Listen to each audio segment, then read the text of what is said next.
Cool. So we're live and we're playing some BX Dungeons and Dragons. This is session 5 of the Land of 1,000 Towers campaign. The party is still in Chelmsfordshire, which is where they started after recovering from a bunch of treasure and, more importantly, the wine/beer ale for the tavern. They've been kind of recuperating the last 5 days in town. And at this point, I think the plan was to move forward. I think because we got kind of a big crew today, that what we'll do is while we're if something is like, for instance, traveling to town is if that's what you're going to do, the other town is Rishova, that Rishova's idea. I'm just going to have you kind of lead with the major decisions, Rush. Okay, if Par's okay with that. And then obviously if Rush says your character does something and you don't want that to happen, then obviously you can say no, but just to keep things easy while we're walking around.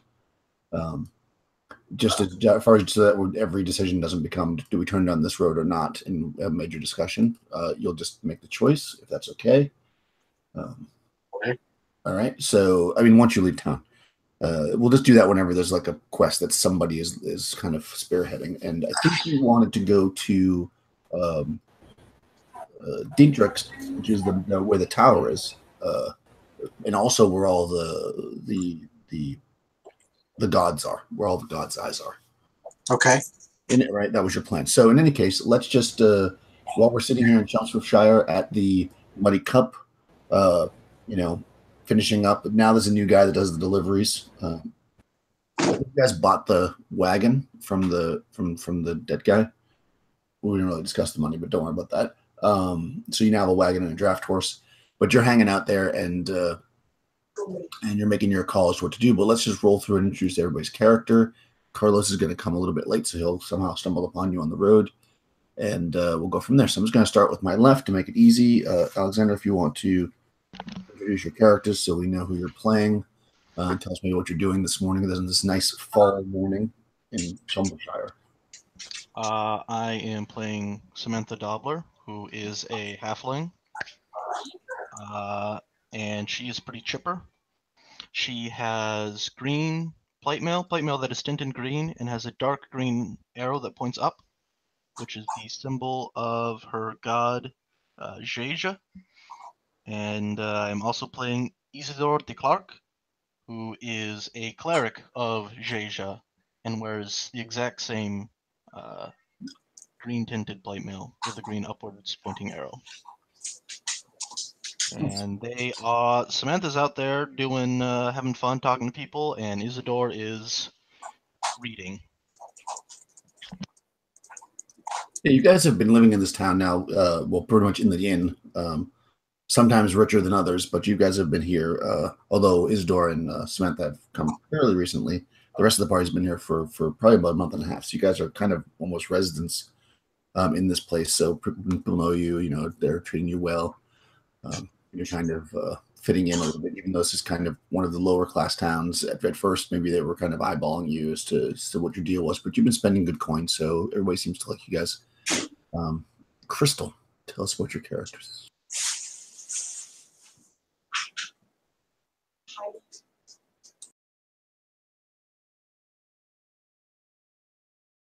Oh, Crystal might not be up yet, so let's go to Rush.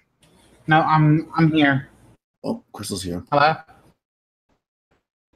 Yep. Sorry. I tried to unmute, but then it didn't show it was unmuted. So I hit the button again, and I ended up muting me anyway.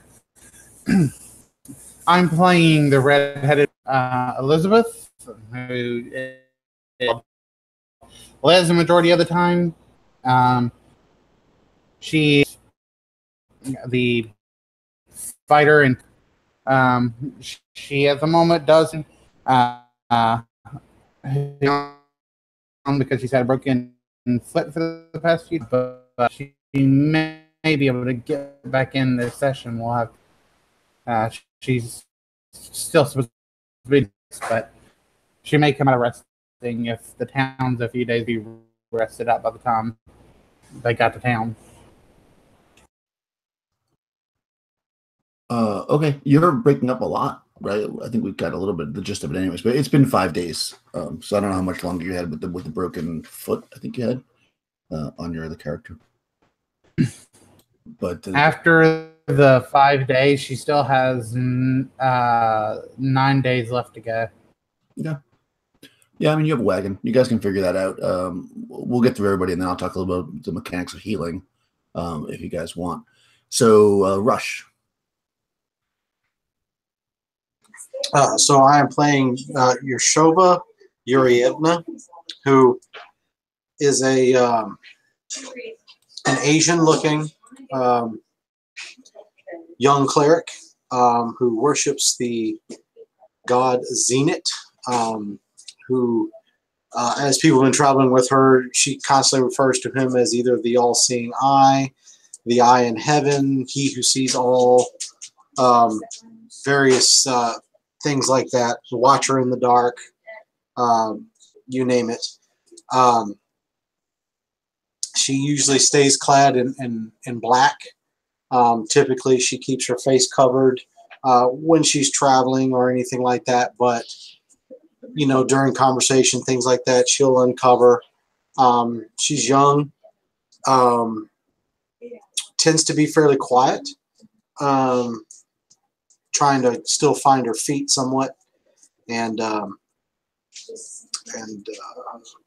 she travels with a companion who goes by the name of Donald, who is a bit of a strange fellow, bald head, kind of a, I won't say he's a barbarian looking guy, but, you know, kind of dressed in leathers, carries a sword, things like that. He kind of acts as a bodyguard, and that's pretty much her. Nice. Tony, tell us about your character. Sitting under one of the shade trees next to the tavern this morning, a beautiful morning as you've described, is a very large human male that stands about 6'3" and very wide and barrel-chested. In fact, this morning he's sitting there with his chainmail and his leather hides and coats and things that he wears that are in a pile next to him as he's shirtless this morning. As you can see, this big barrel chest is moving out and in and out, and he's holding a short sword that they found from the last gathering, and you hear as he's sitting there sharpening this short sword and getting it just the way he likes it. And he's polishing and then brushing it off, and he brings it up under the sunlight as he holds it up, and he looks at it and he just goes, perfect. Perfect silver, just the way I like it. As he lays it down gently on a stretched out piece of cloth, he looks and he sees hobbling down the street the thief that has been severely injured, and he thinks to himself, he's lucky, always lucky. Just hope the luck stays with him, but he's got to heal up first. As he goes and starts putting back on his leathers and his chainmail and getting ready, knowing that pretty soon they are going to be headed out to wherever they're going for the next assignment, the next mission, the next whatever it brings. And I am playing Bane Tillmore, human fighter. Nice. Okay, so wobbling down the street there, Marcus. Yeah, so wobbling down the street is Grayson. He's a second level thief now. He's a footpad. Grayson suffered a broken left hand as well as a set of crushed ribs in the recent adventures. So he is hastily explaining to his cohort and companion Tracy, fighter, how to better lead a party and trying to rub off some of his good luck onto her, because he's feeling that he's going to be taking the back seat as he's not feeling up to his usual knowledge of thieving skills, and he's not physically able perhaps to be a viable member of the party. So that's Grayson. His leather armor is probably a bit messed up too from suffering the crushed ribs and all this, very bloody, and dried blood at this point, kind of torn up. But yeah, so I'll probably be playing more of Tracy, I think, today. So Awesome. Did I see Carlos up here? Maybe there is. Carlos, you guys just doing character introductions. If you want to tell us about your before we start. Cool. My character is Athanasius, and he is the fighter. If you look over and look at Athanasius, you would see a person that looks a little bit more grizzled than someone his age maybe should be. You'd see dark hair hanging about down to his chin, a little bit in his face, and he's looking over kind of with a look that if you didn't know him, you might think he was pissed off, but a small smile, if you made eye contact with him, would show you that he's not. And his armor is plate mail, but it's starting to look, there's no shine left in it. It's pretty dark and banged up, and he kind of has some latches on the side, and carries his crossbow across his back with a battle axe at his side and a sword in his scabbard. And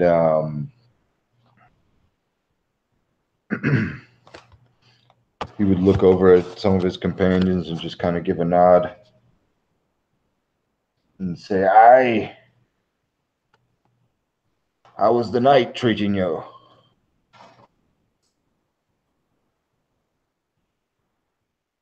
Muted myself. All right, nice. So Athanasius is the. You're probably not sure how aware you are that Cece is still pretty pissed off at you, but she's you've noticed several bardic hymns that seem to point to the fact that that maybe you're not such a nice person still, even with the attempts that you've made to close that gap, we'll say. But having sacrificed her rabbit, she's still not very happy with you. But on that note, so just so you know mechanically, before we get into this, if you are going to the Dentrix, which I think you are, but you know there are rumors and stuff too, so you guys might want to talk about that. Other people had rumors besides the one you followed last time. Out of character, is Cece with us now? No, well, she plays in the bar. Yeah, I'm sorry, you guys are in the tavern. That's why you came late. Okay, you guys are all hanging out at the tavern. She's always there because that's where she works. So it's a little bit weird, but she kind of just looks at you and sings her songs, and maybe. So Cece's the only person that if she tried to make eye contact with him, he would look away, and he would look over, to Bane and say, "You think she's still sore with me? I can't tell." She hasn't been singing too many of those pretty songs lately, so yeah, I think she is. Shite. I'll have to buy some more drinks then. So yeah, you just so you know mechanically before we get too far into this, that if you were to go to town where there's clerics and such, you can pay for healing for some of the broken bones, and also there are hospitals in which you can stay, which will make the healing faster. Obviously, you'll have to get the hurt parties to the town, which could be risky, but if you want, that's fine. Essentially, you would pay for cure serious wounds would cost 1,000 gold pieces, and that would heal a broken bone. Or you can stay in the hospital, and 1 day in a hospital will count as 3 days towards healing the bone. So if you want, the hospital stays are $100 a day.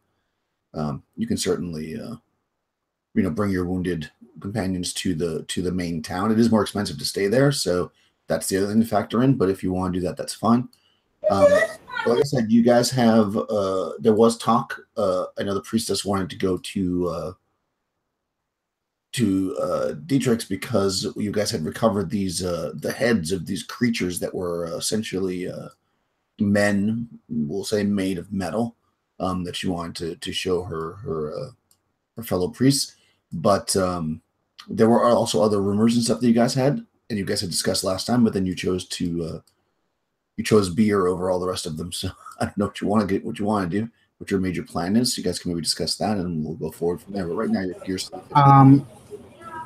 Before we discuss plans and stuff, can I buy a shield? You can't buy a shield here. No shields. They don't have shield. They don't have any more shields. No shields in China. Sure. Yeah, they've got only minimal weapons here now because they're not really they're like kind of a dump. You guys have bought them up. They have a couple of daggers, and I think there was like 3 hand axes. I did make a list of it, but they don't have much stuff here. You'll be able to get them in the main town though. Don't you have a shield?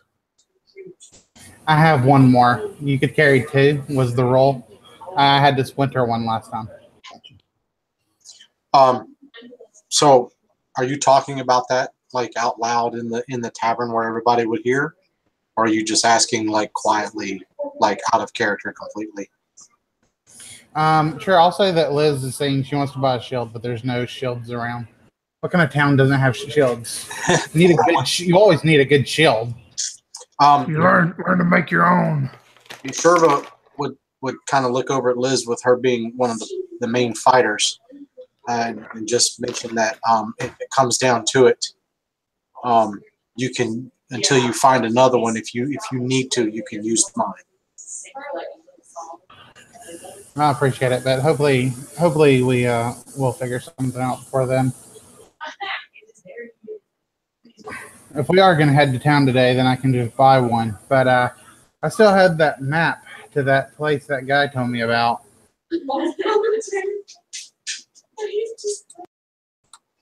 He said there was an idol temple with stairs leading down the back of it. Now I figure idol temples, that's our cleric speed.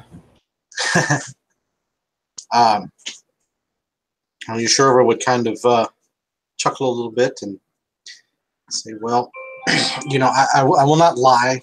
I do wish to take these the heads of these metal men to my temple and gift them to the high priest so that they can see them and study them or do with them as they will. However, that is somewhat of a personal task, and it really kind of depends if we as a group would rather go and explore this other temple or this other place to which you have a map. I would have no issue with that as well.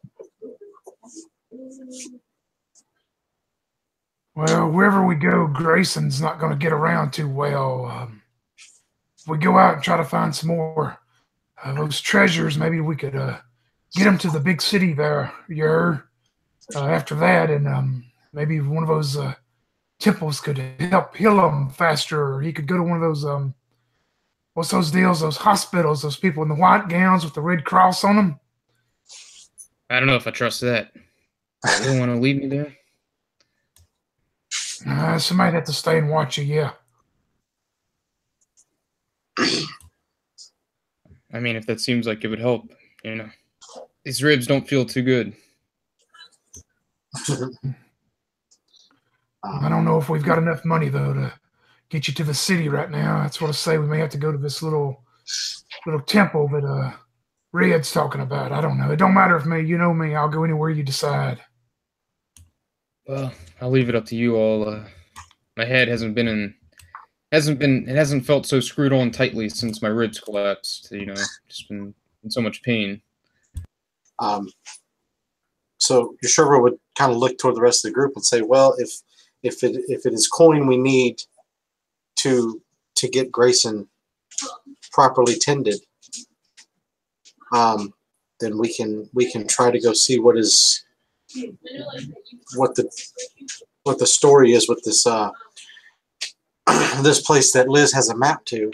But Grayson, are you going to be okay to come along, or are you just going to have to? I mean, do you think you'll be able to make it? I think so. Besides I mean, if anything, I'll just slow us down a bit. But you know, Well, I can ask Donald to stand guardianship over you, to help you out if need be. Normally he guards me, but I am not nearly as injured as you. yeah, I mean that help would most definitely be appreciated. If that's something you're willing to sacrifice, his protection, I'd gladly take it. He has his gifts. He will still be of use. It's good to know.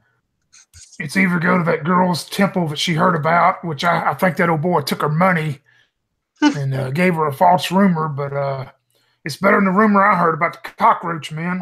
I mean, hell, a cockroach man? Who ever heard of such? Damn. Allie? Well, for my part, Samantha says, I want to go on an adventure, so let's go to the temple. So Yeshua would look to Athanasius.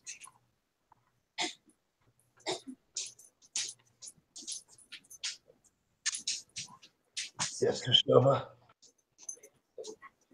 Do you feel like exploring in the temple?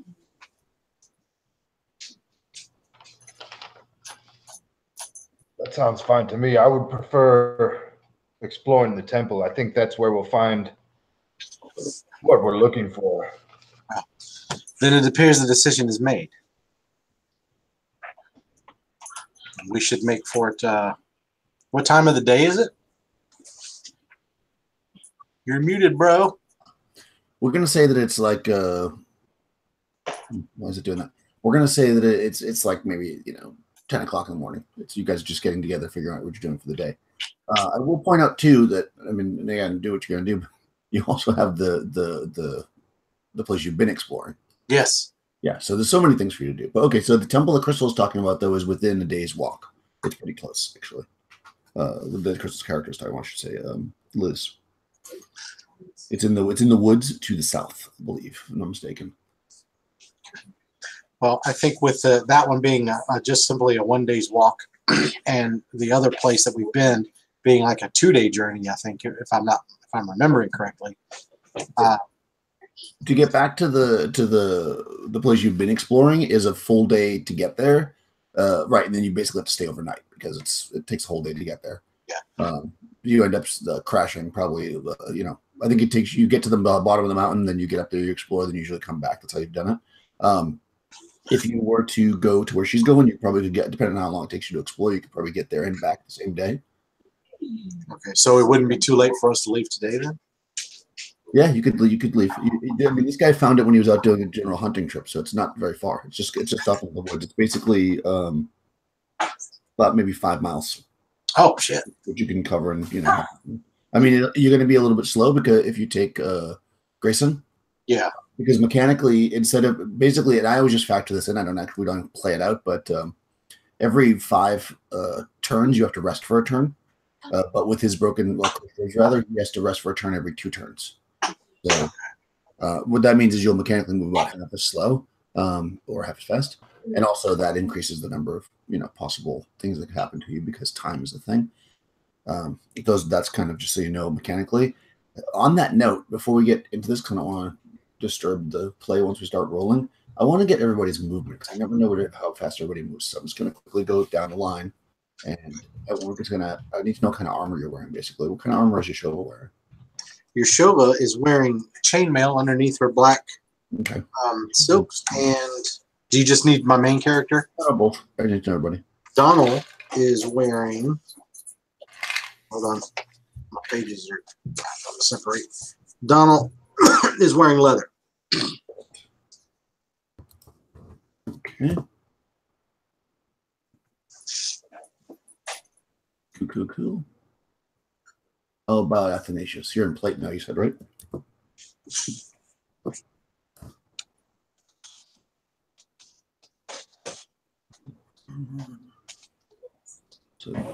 Hey, by the way, how do people in the town feel about Liz having a green glow to her?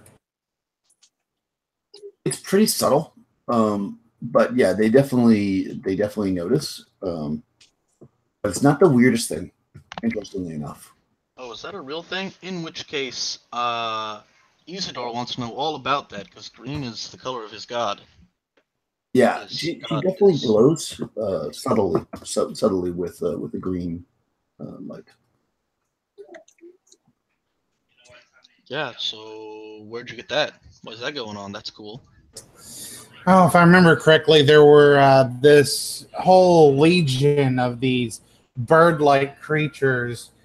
They were incredibly strong and slinging my party around as if they were nothing. But I am no ordinary woman, as you know, and I managed to take down most of their numbers without having a single hit land on me. But one of the lucky bastards got a lucky peck in on my back, and that's where I got this glow. But on the upside, I feel much stronger, and she'll flex her arms.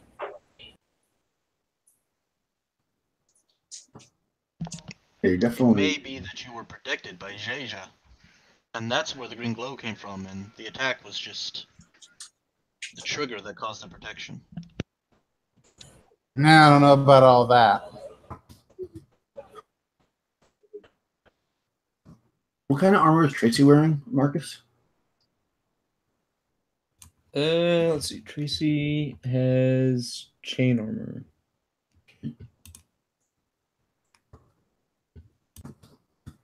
And a shield, for what it's worth. Yeah, it's fine. It's pretty loose here. It's metal armor. Is metal armor. Metal armor. Yeah, everybody wearing metal armor has the same movement. Banes and chain as well, right? And Isidore? Correct. What kind of armor is Isidore wearing? Chain? Both Samantha and Isidore are wearing, I think, plate. Wait, okay. Yeah, plate mail. Okay. Hey, Marcus, does Grayson have a bow or a crossbow? No, he just has a short sword and a dagger. Well, Bane will come up to you and go, I still have the crossbow and the bolts that Silverflame had. If you want to take them and use them, you're not moving along too well. You're going to be bringing up the rear. If you want to come on this one, you can stay at the back and help us out with those ranged weapons. Yeah, I suppose I could give it a shot. And he'll take the bow from you, of course. And Yeah, it's a light crossbow and 34 bolts. okay, sweet. Okay, and finally, sorry, I'm just doing some bookkeeping. Should have done this before we started. What's Isidore's alignment? Isidore is neutral. I just And remember. Samantha? Samantha is good.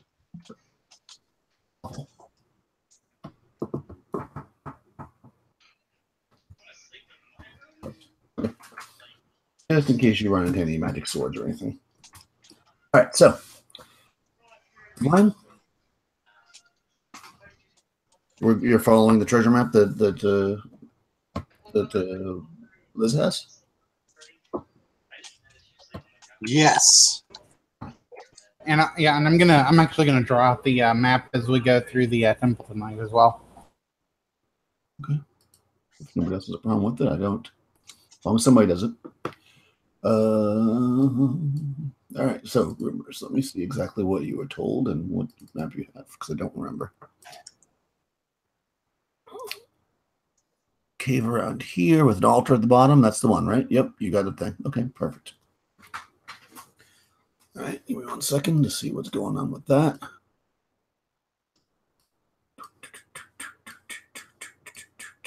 All right. Pile of rumors over here. All right.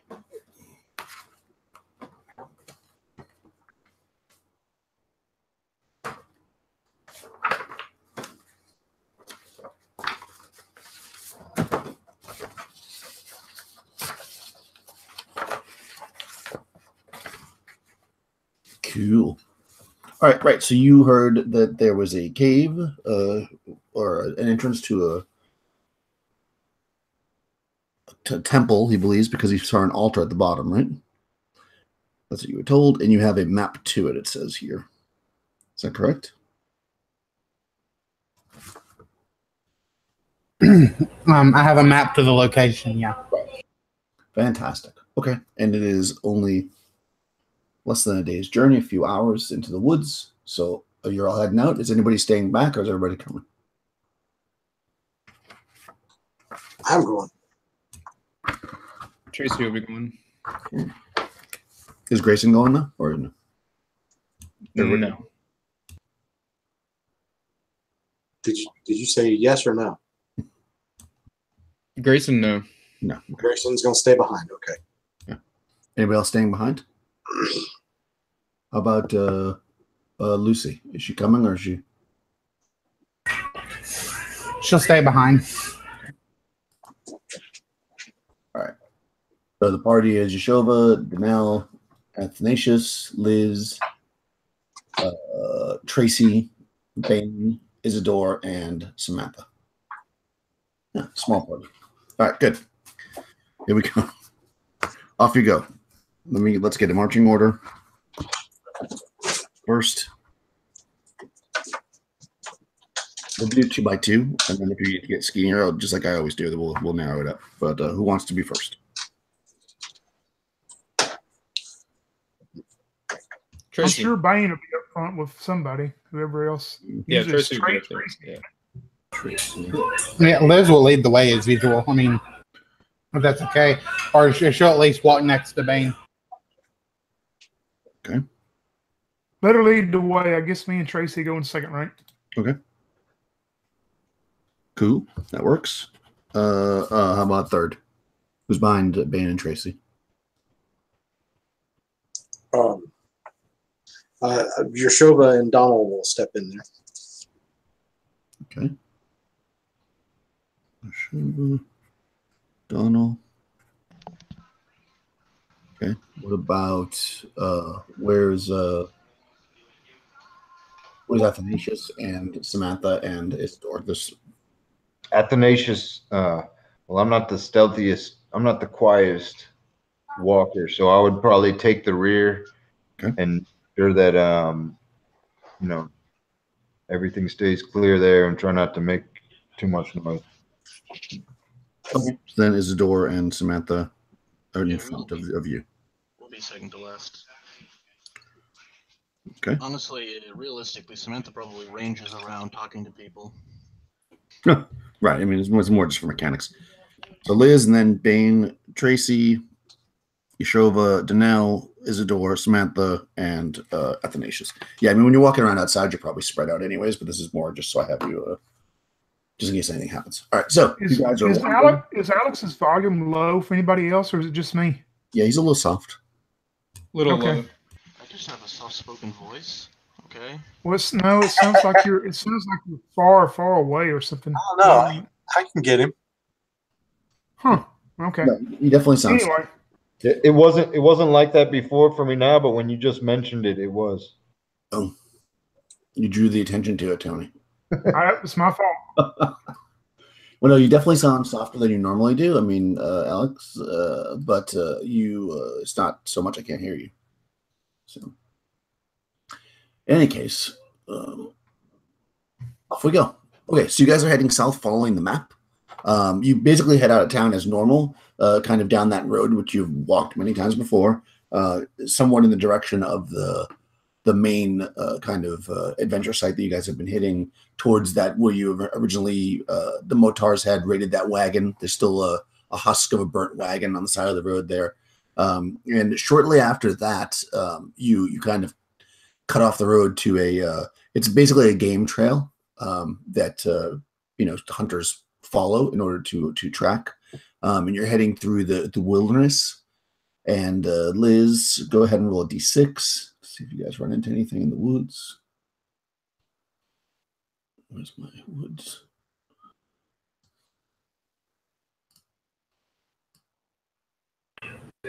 Three. 3. Okay, yeah, so you guys are wandering through the woods, and yeah, it's it's kind of a warm fall morning, so you don't have to walk very far. The whole place is only 5 miles away, so you probably walk like half a mile, 3/4 mile down the road, and you're cutting through. It's warm. Maybe like if you're wearing heavy armor, you might be a little bit starting to maybe sweat a little bit, but in general, you're fairly comfortable as you're walking through the forest, and as you get to right around the area that you think that you should be finding this cavern, because he had told you it's near this kind of recess in the ground. He marked it on the map where water forms after rain, and some of the animals come and drink. You kind of see that, and you can kind of actually see beyond it to what he was talking about. There's an entire area where everything else here is kind of like green. Some leaves are changing, but essentially green bushes and undergrowth and stuff. And there's these kind of really dark green, almost black, thorny bushes across this, on the other side, I should say, of this like dip. So right now there's no water in it because it hasn't rained in a few days, but so you can just walk straight towards it if you wanted to. But basically you've got like a little bit of a recess in the ground that it comes up, and you see this area of black thorns. Samantha throws a rock at it. The black thorns? Yeah. Sure. Go ahead and roll an attack roll. Absolutely. Samantha misses. Okay. Yes, you don't quite make it all the way, or maybe you pass a little bit. It's a pretty big area, so I'll say maybe you just don't you underthrow it or overthrow it. But you do also you overthrow it. So you throw it. It goes a little higher than you thought. You threw it further than you thought, and you hear it clatter against stone behind it. So there's some kind of rocks or something beyond that you can't see past the bushes. Be careful now. There might be a valuable vase on the other side of that. No, don't worry. It's rocks.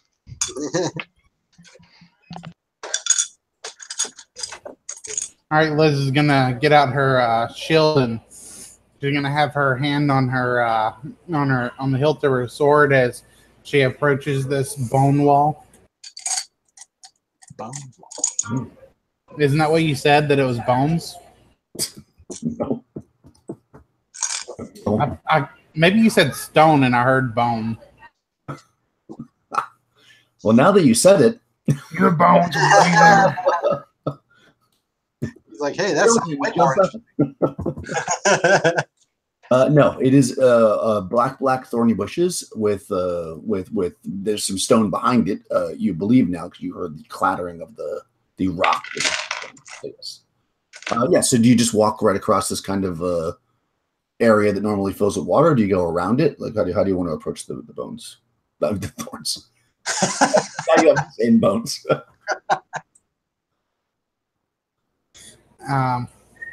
How deep is the canal or whatever is that separating it, and how wide? 3 or 4 feet. It's maybe like about 25, 30 feet wide.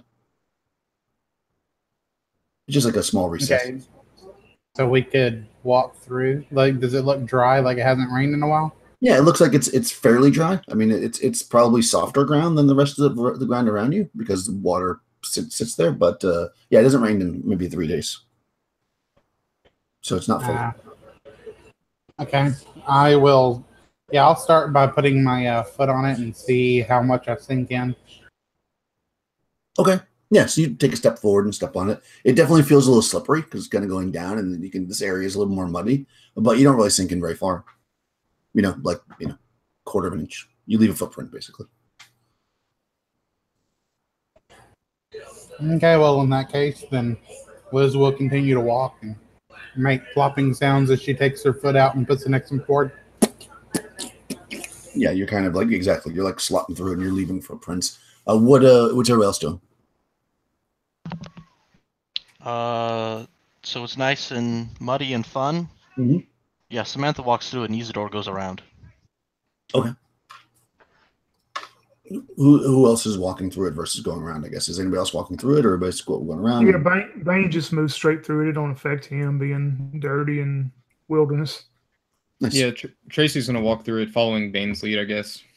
Yeah. And Yershova is all about trying to prove that she's not useless, so she'll follow with everyone as well. Okay. So just Isidore's trying to be clean. It takes a little bit longer to get there. So yeah, you guys approach the bush, Liz first, of course. And you get close to it, and you can see that it's definitely like kind of a very thick growth of thorny bushes that you probably could like push yourself through. And as you get close to it, you can see through, kind of peeking through in the dark, even in the dark of the forest under the tree cover. And you do see that there's actually basically like a stone wall back there, and there's a small cave. You can see the cave. It's not quite human height. You know, it's probably, you're gonna have to crouch to get down there. It's probably like 4.5, 5 feet tall. I mean, halfling can walk right in, an elf probably wouldn't have a problem. But you know, Bane being a dwarf at 6'4" would have to crouch. So yeah, there's a cave basically. Okay. Liz is gonna take her shield and she's gonna like these plants. She's gonna try and push them out, like bulldoze them out of the way with her shield. Okay. Yeah, you can do that. Yes, you kind of push them out of the way so they're not going to really, snap into you while you're kind of walking through. You want to walk. They're maybe like 4 or 5 feet dense. So do you want to walk through toward the cave, or are you just going to push them a little bit to see what happens?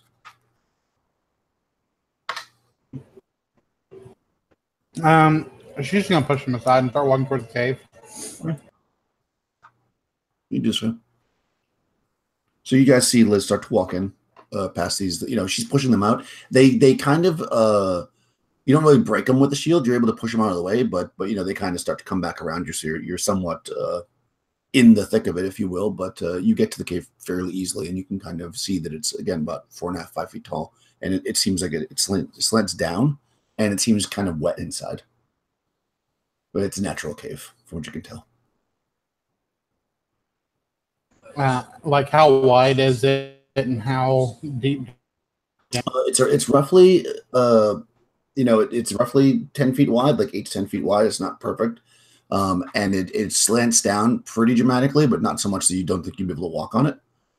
You feel like probably a lot of with this, if with the right angle of rain or whatever, probably water gets in here. Or the walls are kind of wet a little bit. Maybe there's some cracks in the earth above it. But you'd have to crouch down, like I said. But you can there's plenty of side to side space. But you'd be in single file at this point. Well, no, you could be double file if you wanted to be, but it'd be tight for 2 people to be able to fight. You could walk side by side, of course.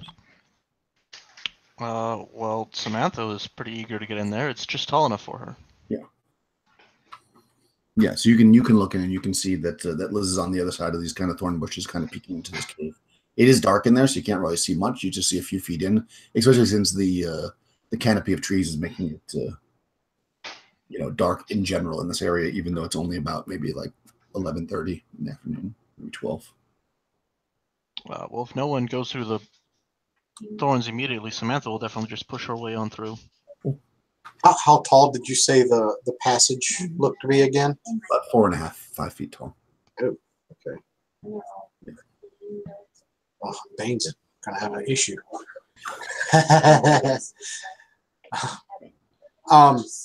Is it? I take it's really dark down there. You can't see much more than a few feet. As Samantha starts to push her way through, Yeshua would probably light a torch. And just kind of hold it into the opening and try and shine light down this. Okay.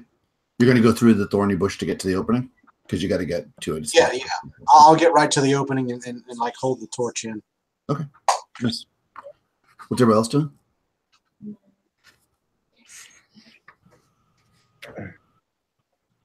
Bane is just bending down. Oh, I'm going to have to take my time trying to get through this, but keep going, Red. I'll be as close as I can to you. Okay. Yeah, so you're up front with the torch. So go ahead, Yeshova and Samantha, roll save versus poison. Oh, awesome. Oh, boy. Let's see here. All right. Just remind me again, we're going for over, right? Yep, equal to or over.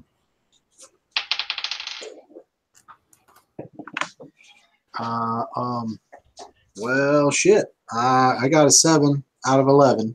Okay. So I failed it. Okay. Oh, here it is. Okay. I got 10 and the number is 8. Ah, perfect. So you passed. Yeah, no thorns really scratch you or whatever, but you sure, but you get scratched. A thorn kind of comes and hits you in the cheek or something. Roll a d6. Not like this, Daniel. Not like this. I got a 2. 2. All right. So you get a little scratch in the cheek. You probably get doing a little drip of blood comes down, but you seem fine otherwise. For now. Okay. All right. Yeah. So so you bring the torch over and you kind of shine it in. And like I said, it's about 4.5 feet or so tall by 8 to 10 feet, depending on the part of the cave you're in. You shine your torch. You stick your torch in there. You shine it. You can see it goes down about 30 or so feet, and you can see that it definitely sloping. Again, not so much so that you would have trouble walking, you think, but definitely there's a slope. Like if you were to drop a marble or something, it would roll down. After about the 30-foot range of the torch, you can see that it continues, but you don't know how much further because that's basically as far as the torch shows you. Does it ever look like it widens up at all or anything? There's parts that are wider, but it doesn't seem to widen up overall, no.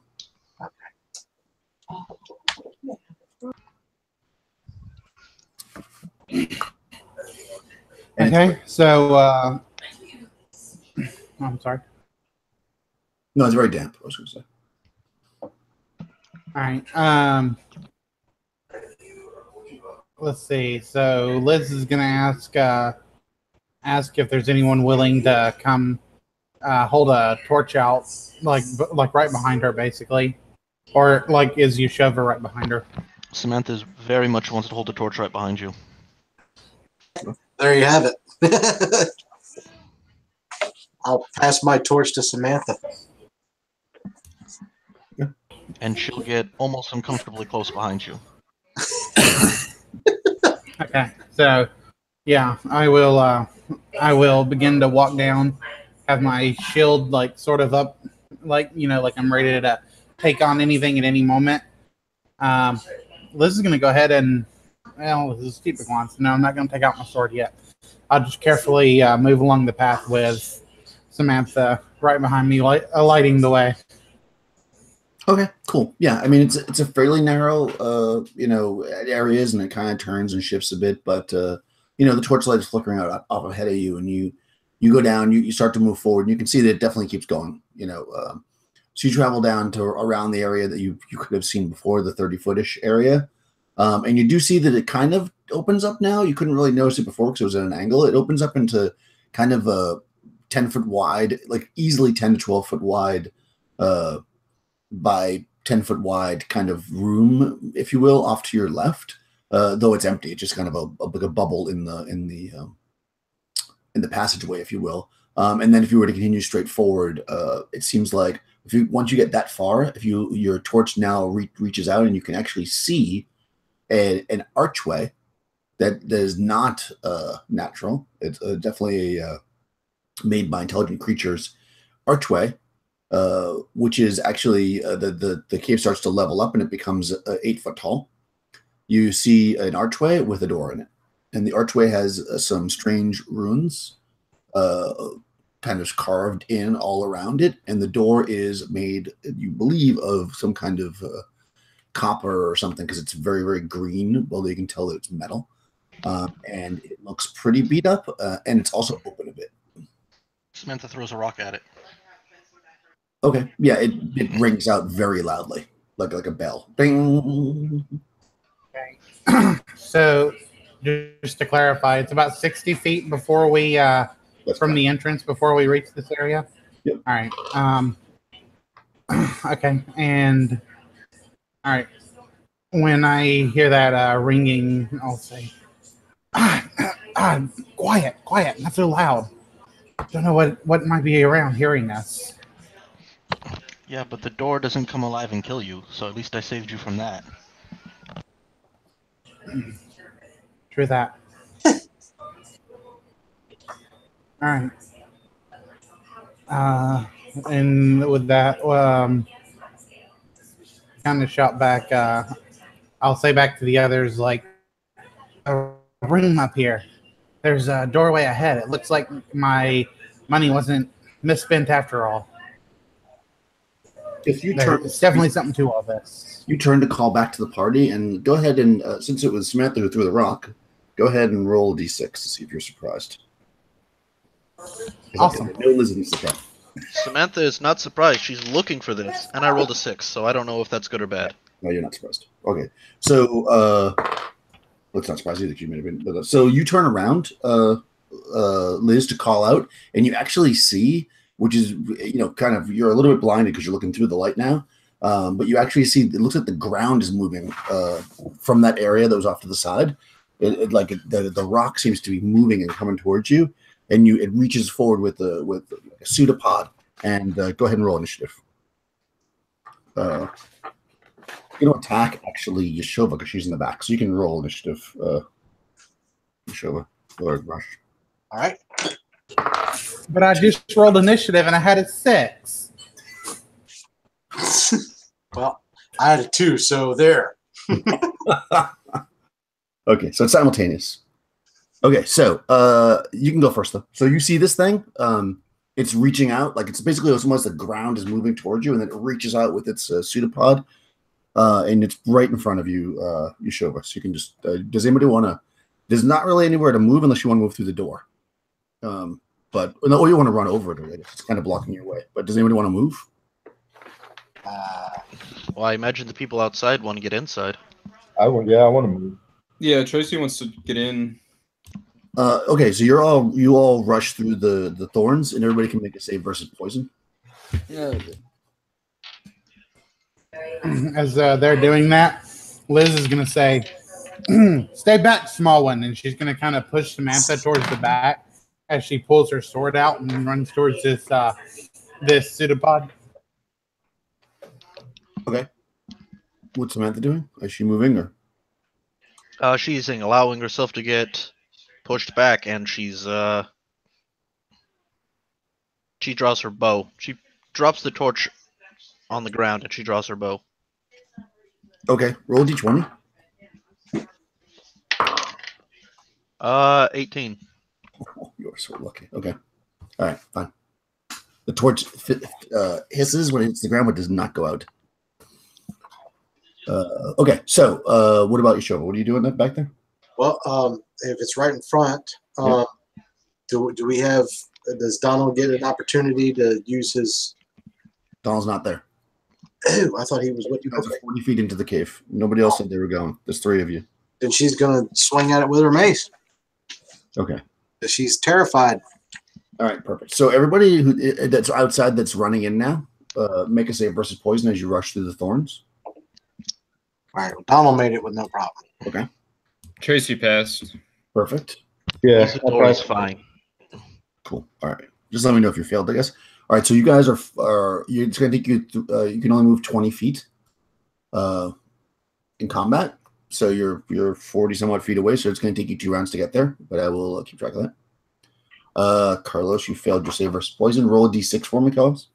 I'm sorry, Athanasius. That is a 1. A 1. Okay. You get scratched, but it doesn't seem to do anything at this moment. So you guys are all rushing forward as best you can. You're running into the dark, of course. You can see flickering light in front of you, and you're all kind of crouched down. But you're moving forward at the request of your friends. I'm gonna say it takes the whole turn to pull your bow out, so you're not gonna be able to shoot this round, Samantha. But the 2 melee people can go first. So Yashova, go ahead and make an attack. Okay. I rolled a 16. Wow, nice. Which for me hits 3. That hits. Okay. That's a D6, right? It's a d6. That's correct. For mace. I got for the 3rd time in a row. I rolled a 2. Nice. Well, me two's your number. That's right. I'm consistent. Okay, cool. You hit this thing, and it kind of like it's somewhat spongy, but you see some of it kind of rip off as you smash into it. And let's see, Liz.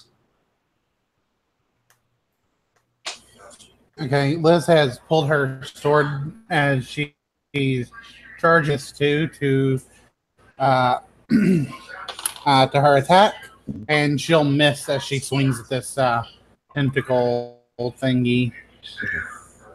Yeah, you're in pretty tight quarters, although you are in a bit of an opener area, more open area where you are, but it's still relatively tight. So maybe it was a little tricky getting past everybody. Cool. Now it's going to go. So it's going to, since you both move forward, it's going to even Yashova on Liz. 4, so it's going to attack Yashova. With a 17 on the die, I believe that's going to hit you. Use my little chart out. Let's see. Yashova's AC is 4. And it rolled a 17. 17. So 17 for it hits armor class 0. So you get hit by this thing.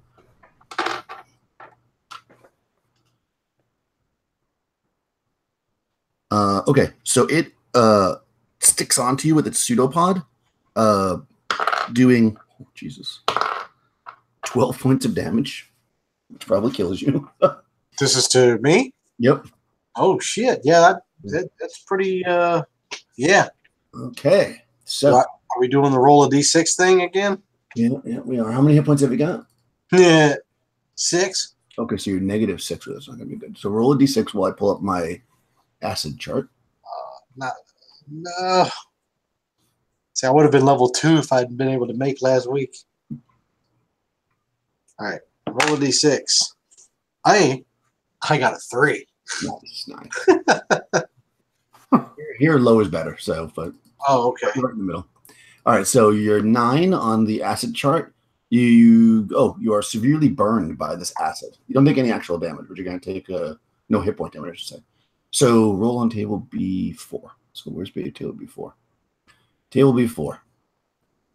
Let's see. Roll a d6 for me to see where this thing hits you. I got another 2. 2. Your right arm. Oh, you're righty? Yeah, I would say probably yes, because I'm a righty, so I would have made her a righty. All right. So your arm is completely, like, severely burned. You drop your mace for sure because you cannot. This arm is unusable. Green bloody murder in the process. For make a note of this because I will not remember. It's going to take for these burns to heal. Oh Jesus! It's going to take 9 weeks. Yikes! This is like 3rd-degree burns. Acid burns, though, right? Yeah, acid burns. Now, in addition, roll a d4. Okay.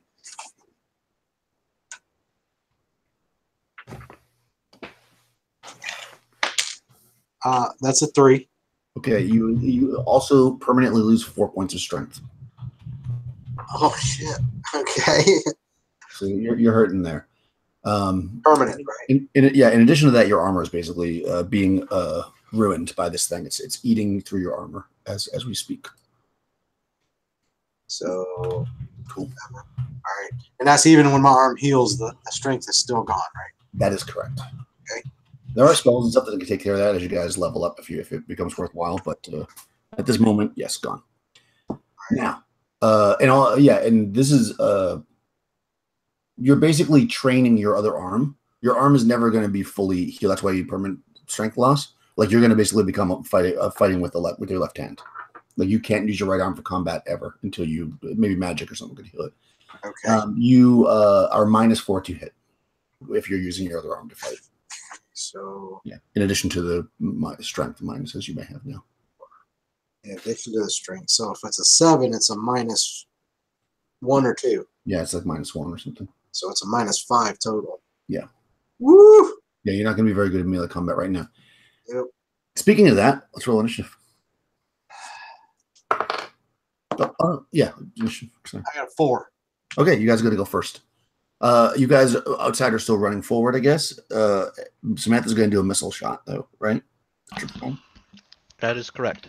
Okay.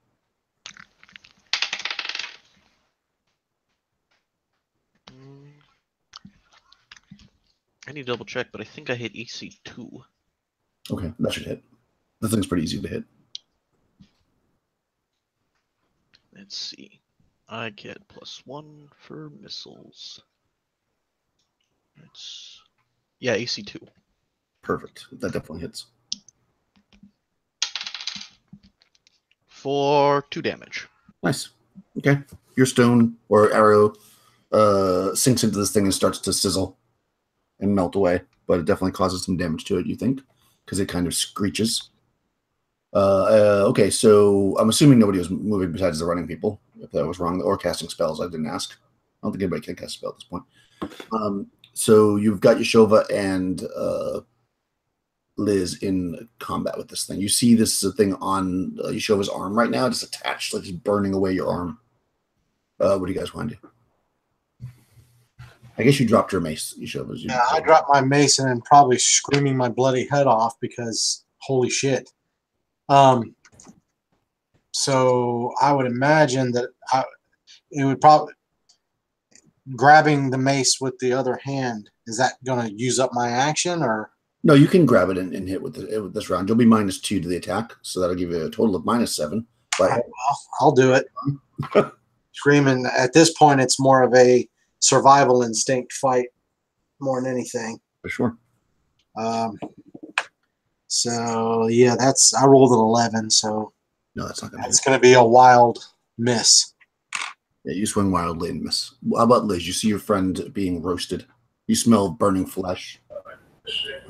Liz will scream, "Would you dare attack the friend of the Green Lantern?" As she has come accustomed to calling herself. And she will miss wildly again. I guess it would. Okay, so you automatically take damage, Rush. It's auto damage at the point. So 7, 10 points of damage. So you're -4. So roll a d6. That's going to kill you. This time I got a 6. That's 10. Oh wow. Okay. So this thing's eating away. Now it's actually reached over onto your chest, and it's actually it's burning through your skin, and you are now. Oh man. Yeah, you're basically screwed. All right. So you are now critical. Like you have life-threatening injury. You're going to lose 1 hit point per turn until Cure Light Wounds or similar is cast. Well. Yeah, which is probably going to be hard, but you never know. So yeah, you're basically burning up from this acid. I'm going to lose 1 per round? Per turn, which is 10 minutes. Okay, 10. Yeah. I mean, what it essentially means is that at your level, because unless you guys come across a potion or something, you're probably going to die. Yeah, That's exactly what happened to one other character. I think Carlos's character. Yeah, I got 6 turns. Yeah. Well, then at that point, you roll on this table and you keep rolling until you die. So basically, you have more time than that, but it's probably your final, unless you find something. Because even going back you won't make it back to town, and there's no clerics in that town. So, in any case, it gets an attack. So I guess it's going to attack Liz because it's already attacking you, but it misses horribly because it's having fun eating you, I guess. And that's that round. Now, next round, and this round, by now, your movement for the rest of the party will get you into this room. So everybody's active this round. So give me another initiative, Rush. All right. 6. I got a 1. All right, it's going first again. All right, so let me just do the auto damage on you first. I'm gonna pull your shoulder. 6, 11. So you're -5. So give me a d6 roll.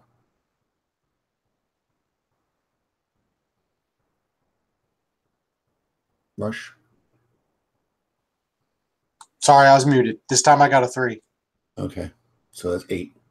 Serious burn. Roll on table 3. Oof. All right, so give me a d6. Another 3. 3. Left arm. All right, so that's your other arm. Awesome. It's moving across your chest, basically. Yes. Yeah. So I mean, we're not going to count because you're probably going to die anyways. But basically, you cannot use a shield or weapon in this arm, so you drop your weapon again. You're basically taking weapons right now.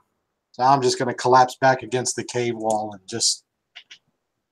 Oh God, this has got to be a sickening sight. Yeah, you guys can smell flesh melting and burning as you enter this room, and under the flickering light of the torch, which is probably starting to go out because it's sitting on wet ground, but it's still burning, and you guys see this oozy gray mass on your friend Yashova, and just the the smell of her flesh burning. It's actually going to try to attack Liz though too. 5 misses. Okay, so it's your turn. Is anybody here doing missile? This is the whole party now. Samantha's going to shoot her bow again. Okay, go for it. But she's going to miss. Okay. How about anybody else? Any other missile attacks? Or you're kind of filing into this room. It's a pretty small room, but I'll say everybody can attack because you're kind of clustered together. Yeah, just melee for Tracy. Okay. Okay, cool. So I guess I'll just go left to right for me since I already started that way. How about Athanasius? Are you making a melee attack? Athanasius, he's going to grab his axe with his right hand, and you see with his left hand, he's kind of covering his mouth and nose so he doesn't have to breathe the stench. And he moves forward and gets ready to attack with his axe with the grimace as he squints his eyes. Okay, go for it.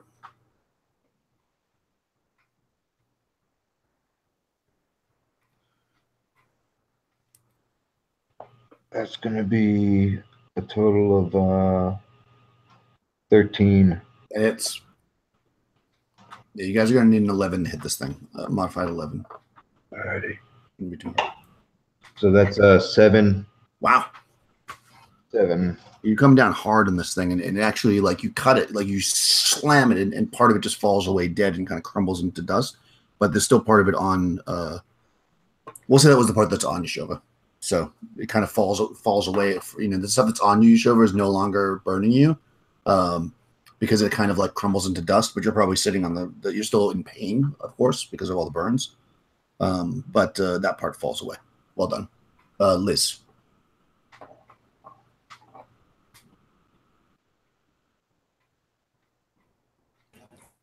Liz will say, the Green Lantern is getting angry, and you won't like her when she's angry, and then she'll miss again.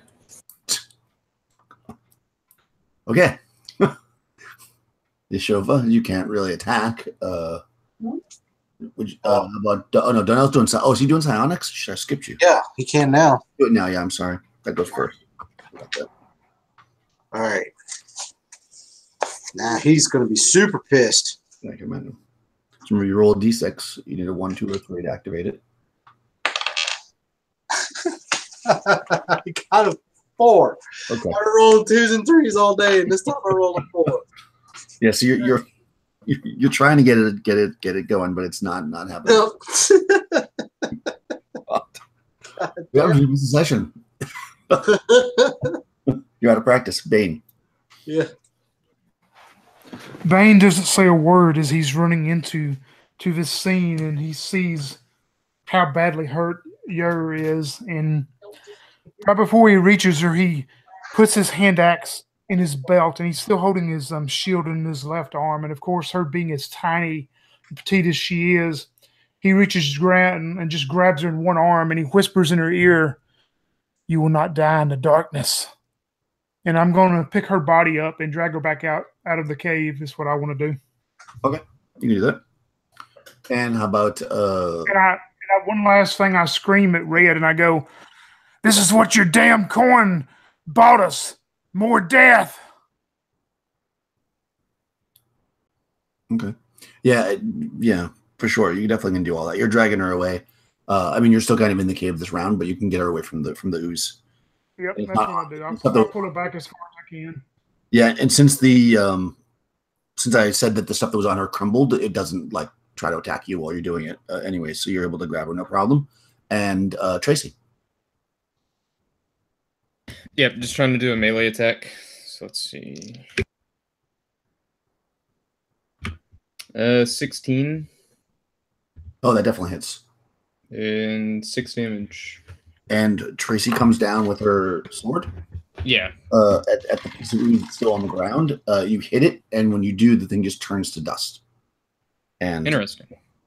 The floor is wet and stuff, so it kind of starts to absorb in, and there's probably a few seconds of everybody just kind of looking around to see what's happening, and nothing else. You hear Bane exiting the cave, probably pushing his way through the thorns, bringing Yeshova out into the light. Excellent. Combat. Even though it's fruitless, Isidore's going to go check her over to see if there's anything he can do for her. Okay. Yeah, I mean, you can certainly try to like make her feel comfortable. Whatever. She's very. You imagine she has like third-degree burns on one arm, completely second-degree burns across her chest and also on her other arm. So She's probably, and she's not a very strong or large or robust type woman at all. So, or person, I should say, whether it was a woman or a man, it wouldn't matter. So she's probably a crying mess. Yeah. In lots of pain at the moment. Yeah. Does Isidore know that without a doubt for sure she's going to die? I don't know that you would really you not in the sense that you would know exactly what's wrong, which is the fact that it got under her like into her blood, but you can see that she's very pallid and her breathing is you can tell that she's going to die. I mean, you don't necessarily know why, but you can tell. I mean, not immediately, but that she's getting weaker. But he has no doubts that she's going to die, right? Yeah. I think most people can tell she's going to die. I mean, she's pretty roasted, and you guys know that you're not really exactly near civilization where something could be taken care of. If you're in major cities, then it'd be a different story. Isidore is going to pull out his obsidian razor and show it to her. It's a question that's not verbalized.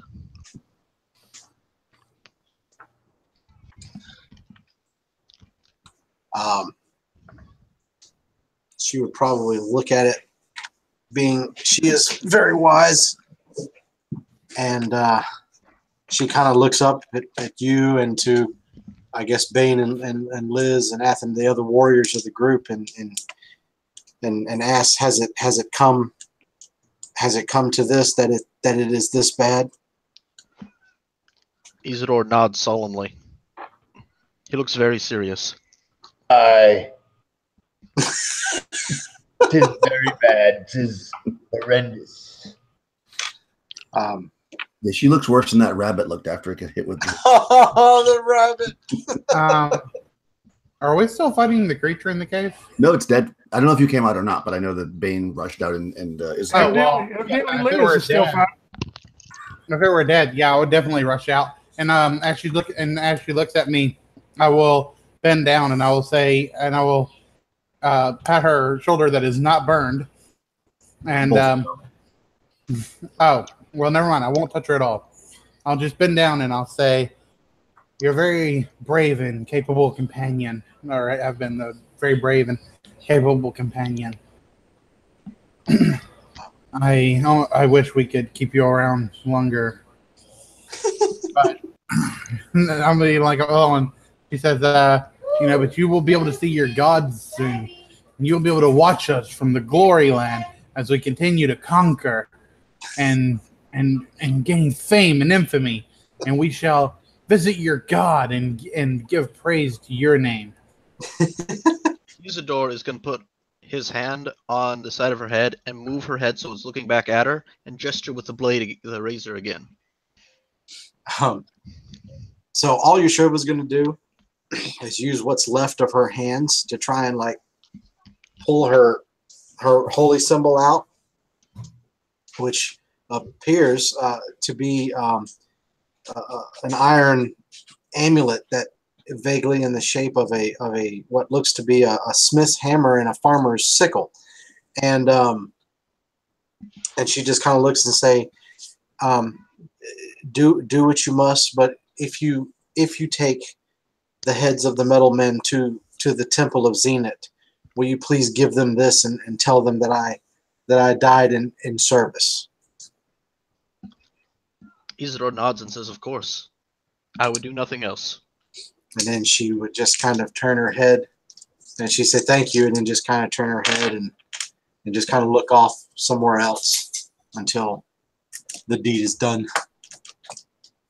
Bane steps up and goes to the biggest tree that is near him, and he pulls out his hand axe, and he just takes it back with all the strength he has, and he just slams it straight into the trunk of his tree and buries it into this trunk of his tree and lets out the loudest scream that he can let.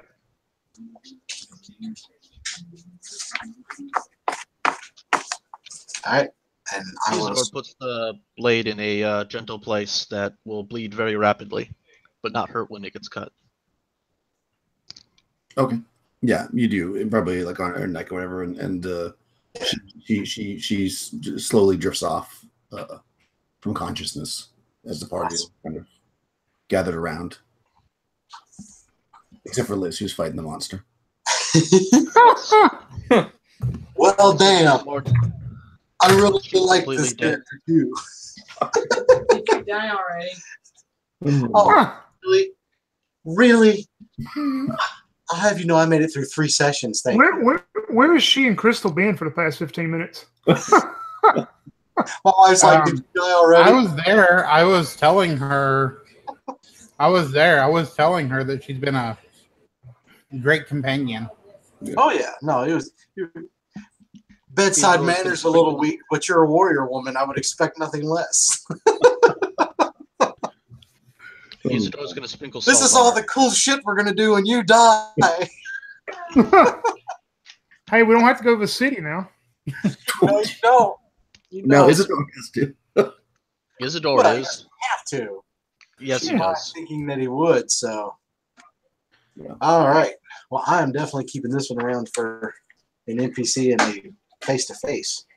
Okay. You see Isidore's- Bane pull his axe out of the tree, and he goes back to the party, and the rage and the yelling and the screaming of whatever he just did is over with, and he just solemnly looks at him. He goes, "We will take her back and give her a proper burial like we did Silver Flame. There's no questions asked. Everyone will donate to this as we did before." Liz will nod in agreement. And Lid's also going to take her shield because she said she could have it. Actually, do you have your shield in your hand? You did, right? Because if you did, Yeah. no, not you. You show me. You were using your shield, right? Because if you did, it's destroyed. Because all the armor is destroyed by the Grey Ooze. She totally. So Isidore is going to sprinkle salt on her and take her holy symbol and those metal heads and pack them away. And then he will say that they should bury her nearby where she died because that's the right thing to do. Okay. No. We are taking her back to town. We must have a proper So- funeral for her. And Right. the only finish off. Rush, I can't understand a thing you're saying. Like you're not coming through at all. Everybody's freezing up for me. Yeah, Rush was definitely I'm freezing. gonna reset y'all because everybody's freezing up for me. Okay, let's mourn for a minute. Yeah, the only one frozen for me is Rush. Yeah, me too. Yeah, me It too. still was a little funky. Same here. She probably. Yeah, Rush is still frozen. Rush, if you can I'm hear, sorry. log out and come back. How about now? We're high tech. How about now? Shoot. Now you're good. Yeah, for me. You're good now, Rush, unless you're still talking. He looks pretty frozen to me. Yeah, I can hear the rest of you, but he's frozen on my Yeah, side. he's frozen. I heard him for a second. Yeah. His character died and he's gone. It's just like those old Twilight Hey. Zone. right. Your character dies, now you're dead too. Well, he has So a backup character that he can now You use. die in the game. You die for real. Okay. All right, so give that a second. So yeah, how did you're thinking you want to bring him? Well, I guess you're debating what you want to do with the body. Can we wrap it up for now? And I guess since you killed the creature, I guess we can go on in there. But I guess we could wrap her body up and take it back to town like we always have. Yes, I agree with you. We should take her body back to town and have a have a proper funeral. She's been with us since the beginning, so there is no question on what we will do. Okay. It seems only proper, and I think she deserves the best sending off. Yeah, you can whatever, either wrap up the body and bring it with you, or well into the cave, or you can leave it out here. I don't know what you want to do with the body. Athanasius, Forest. maybe Singing Girl will will sing us a song for her departure. I'm sure if anyone other than Athanasius asks, she will be willing, perhaps. Everyone laments. I'd love to hear her sing again. I doubt she'd do it when I'm around. That's for sure.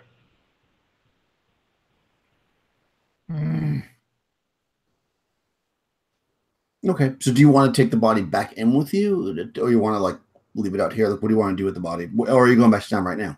I'll carry the body if no one else carries it. Athanasius is strong. He'll volunteer to carry the body. Okay, you're just gonna like sling it over your back or whatever. Yeah, put away his axe in his side hatch and over his left shoulder. He'll hoist the body up. Okay. So you want to go back into the cave? I guess that's what I'm asking. Or do you want to go back to town now? Like, what's your plan? I think back into the cave was my understanding, but okay, cool. Just making sure.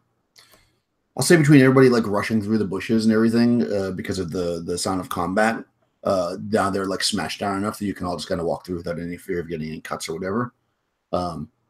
You probably start to walk in and you see that it's dark in there, and that torch has finally gone out from being in the flickering, in the water. So you probably have to light a new torch at this point. But yeah. Liz will light a torch and hand it to Samantha. And then she'll say, "Don't drop this one. Dropping it causes them to go out." Oh, did you want me to just stand behind and watch people die, or should I have shot it with my bow? A lesson I had to learn the hard way. Does anyone have a sling?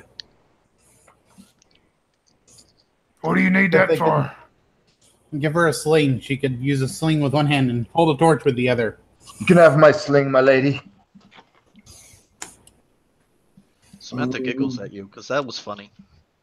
Athanasius pulls his sling out. Oh God.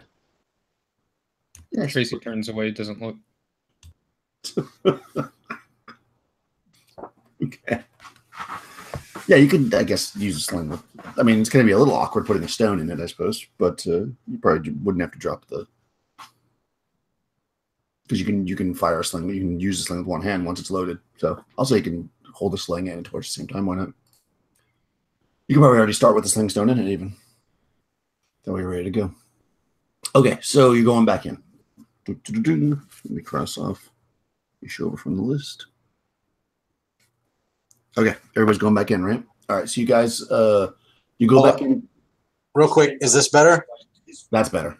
Okay, I had to reboot my whole PC. Sorry, guys. Okay. Well, so I think what was decided is that you are going to Athanasius has taken Yashova. They've wrapped her up, and he's got her like slung over his back, and they're going to go back in to see what else. They've gone this far, kind of thing. I guess like, because they want to go a little deeper.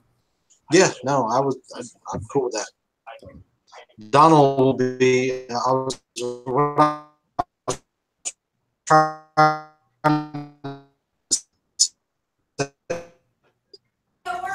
You're breaking up really, yeah. Some is drained. Your bandwidth.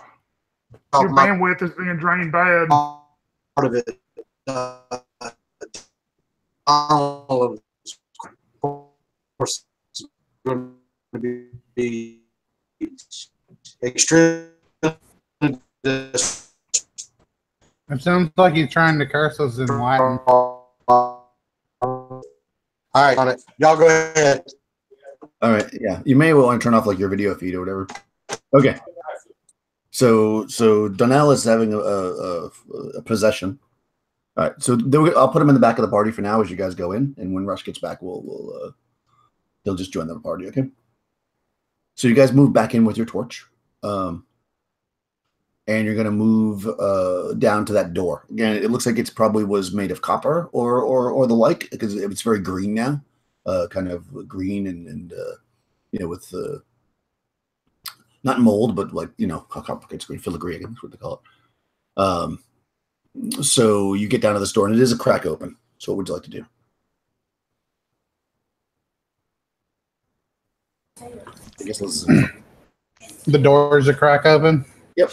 It's a little bit open, and there's a stone laying on the ground next to it. Isidore is going to be like, hold on. it like He's going to look at the 10 foot wide? runes. Do the runes mean anything to him? No. I mean, they look very ancient, but unless you have comprehend languages or something, you wouldn't be able to understand them. Okay. He's going to point them out at least and say, hey, there's runes. We should... I mean, they seem religious, for sure. But not anything that you've ever heard of. Some ancient religion, you know, well beyond the orbital gods. Before the orbital gods, I should say. Is this about 10 foot wide again? This door? A 10 foot wide corridor. Now that the roof here is 8 feet tall. So it's like okay. Then Liz will hold her shield up in front of her, and she'll go ahead and take a sword, and she'll the door with the hilt of her sword, if she can. Okay, so you can push the door open. Mm-hmm. Yeah. All right, so you push the door open. Actually, it actually. No, that's right. Yeah, it would push open. So you push no, it wouldn't. It pulls towards you. So you pull the door towards you, and you look down. I guess with Samantha poking her head around with the torch, and you can see there's a set of stairs going down, and they're pretty steep, but they're, you know, normal human type stairs. You can walk down no problem. They are still wet, and they go deeper than 30 feet because you got the torch and you can't see all the way to the bottom. One thing that you definitely notice though immediately is a nasty, nasty stink of rot. It smells almost like a mixture of feces and rot. You got your money's worth, didn't you, Red?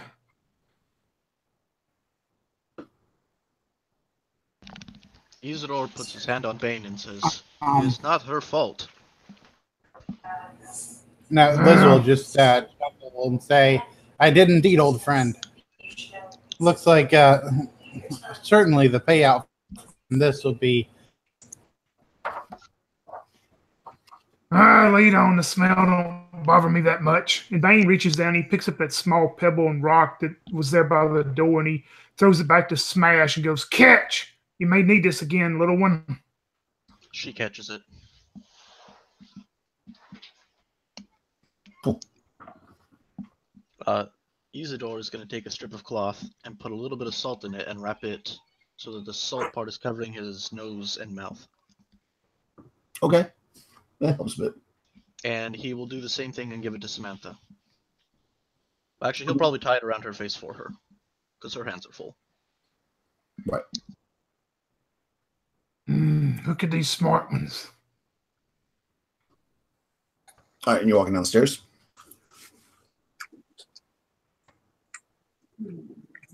Yeah. So you guys walk down. Liz is going to be leading the way.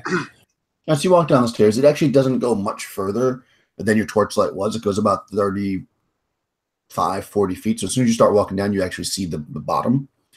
So you walk down to the bottom of the stairs, and you're basically you've been heading just so you know for your mapping, you've been heading southeast.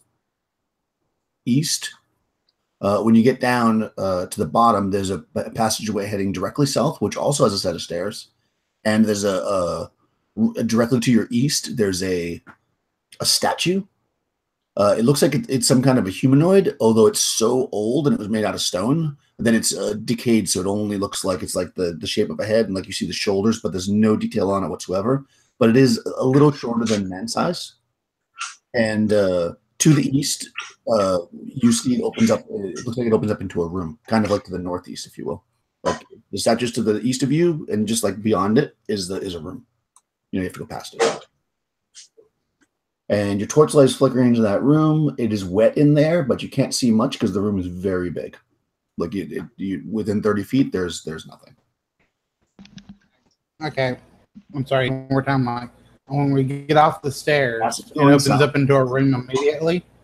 When you get to the bottom of the stairs, you're in a small hallway. There's you can Okay. go south on stairs, or to the east is a statue, and to the east, just beyond the statue, is a room. But you can't see how big the room is because it's too dark. And it's very steep. How far is that statue away to the east? It's right on the other side of the stairway. Okay. There's a statue By the way, just on. now that you're in here, do you notice, although it's not super fine craftsmanship, it's definitely man-made, if you will. Not necessarily men, but it's definitely made by intelligent creatures. Okay, how far does the tunnel continue? It doesn't at the bottom. It goes south down a set of stairs further than you can see, and it goes to the east into a room that you can see 30 feet into, but not anything else. Okay, so when we get to the bottom of the stairs, it's just directly starts going to the east? And the south, yeah. 30 feet? Okay. So it's just directly going to the east 30 feet. And the south is the stairs. Yeah. The stairs to the south, pass its way to the east, past the statue. Oh, there's another set of stairs to the south. Yes.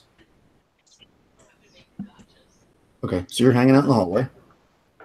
Well, if we're hanging out in the hallway long enough for this, Isidore is going to touch the statue. Okay.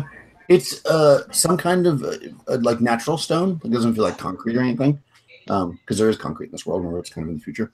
It feels like it's carved from natural stone, but it is definitely deteriorated over time. So there's not much you can make out, except for the fact that it's a little shorter than human size and kind of it's very rough because it's been deteriorated. It's not like smooth stone. But nothing like unusual happens. You don't feel any kind of like religious feelings when you touch it or anything like that. It doesn't make you feel bad. Well, that's what I was hoping for, religious feelings. Yeah. Let those statue know that we're not here to do anything bad. Okay. I think that at the statue, in case the statue's telepathic. Okay. The statue doesn't seem to react, but maybe it just it's not very talkative. So essentially, you can go to the east where there's this room that it opens up to a large room that you can't really see much of because you're under torchlight down here, or a set of stairs going to the south. And the statue is here. You're thinking at it that you don't mean any harm or they're not going to do anything bad. It does not seem to be thinking back.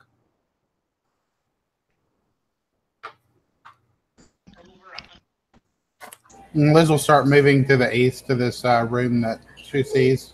Cool. Yeah, so you go to the east, walk into this room basically, and as soon as you kind of walk in, you're starting to open up. You can see more and more. So the room is about 40 feet north to the south. That you can see that because you only walk in a bit. And you can see the top wall. It's longer than your torchlight is still currently, so it's longer than 40 feet, but about near the north wall, maybe 35, 40 feet in. So just when you first start walking in, you start to see the edge of it. There's a dais, and on it you see an altar. What appears to be an altar, anyways. It's a stone slab. The kind of you might see an altar, and on the ground, under the slab, is a large bowl. And it flickers in the torchlight. It looks like it's silver. I investigate the bowl. Okay, sure. So you walk up to the bowl. What's everybody else doing? Watching him. Can I be heard? Can you guys hear me now? Yeah. Oh, yeah. Okay. I think I found out what the problem is, but I turned my son was running 2 PlayStations and doing a major update on each one at the same time. Anyway, I've turned my bandwidth down anyway, but I'm actually going to go with him to look. Donald is going to go with him to look at the bowl. Okay. Okay. Yeah. All right. So you guys walk up to the bowl. Anybody else bowling? I think Tracy's staying with Bane. Okay. And Samantha's staying back a bit too, but just Come up behind to the side. Samantha will probably follow. Liz will walk towards the bowl, but she's going to let the experts kind of do their thing. Okay. Sounds good. So you are walking towards the bowl, and you can see that is definitely some kind of like silver material, and it has runes etched in it, similar to what you saw around the door. You know, I mean, you'd have to take time to figure out if they're exactly the same, but they look of a similar nature. The bowl seems it's still dark because Samantha's still with the rest of the group, so you guys are at the edge of the torchlight, unless you want to take the torch from her. No, I said Samantha follows Isidore. Oh, I'm sorry, I missed that part. Okay, so yes, you guys walk forward, and you can see that the altar itself, while being gray stone, is stained pink, and it's perforated, so you see a bunch of holes in it. And under the altar, like I said, is this bowl, and you can actually see what it appears to be in the inside of it, congealed blood. Very old congealed blood, but not so old that it would be gone. So, you know, blood doesn't last forever, but it's definitely older than, you know, a few days anyways. Isidore is going to sprinkle more salt into the blood. Okay. Because he believes that salt is holy. Mm-hmm. Yeah, that's fine. You definitely you sprinkle the salt in, and it kind of sits a little bit on top. Takes a little bit to sink in because the blood is kind of very, very thick. You do notice that the bowl appears to be pretty valuable. I'll just point that in. He hears about that, but maybe. And there's this. Go ahead. I'm sorry. And you like the statue's above the bowl. Like you said, there was a statue above the bowl or something, or just the bowl's on an altar. The bowl is below the altar, on the ground. And what's on the altar itself? Like, is there a statue to any particular god or anything? Nope. I'm gonna investigate the altar and the perforations and see if I can guess what I think is going on with that. Yeah, it's pretty clear to you, being cleric probably, and with a little common sense, that as you start to look through it, you can see that these preparations seem to all go into like a flat area, and as you poke your head underneath, you see that there's like a bit of a slant and a hole. So you could put together pretty quickly that you know, if something is cut or bled out on the altar, the blood would pour through the perforations and into the bowl if it was in the position it's in.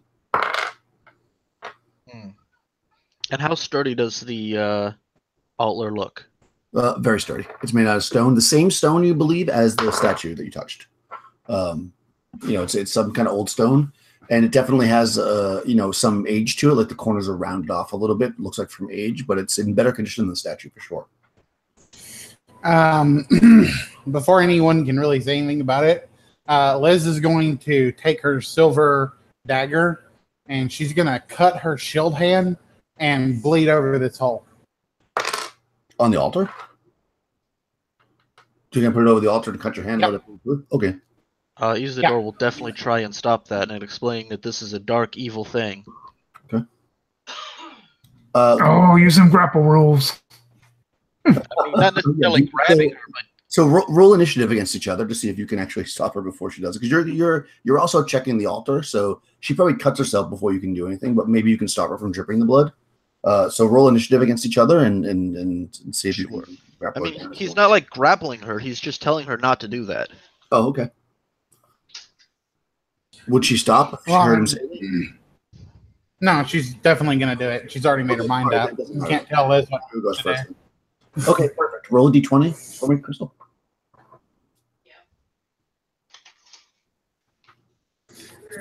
You are now super green and have an 18 strength. Maybe. I rolled an 18. 18. Oh, wonderful. Make an attack roll against Isidore. Nice. Cut your hand. Isidore, what's your... I guess with the dagger, because that's what you have in your hand. Payback from the overnight.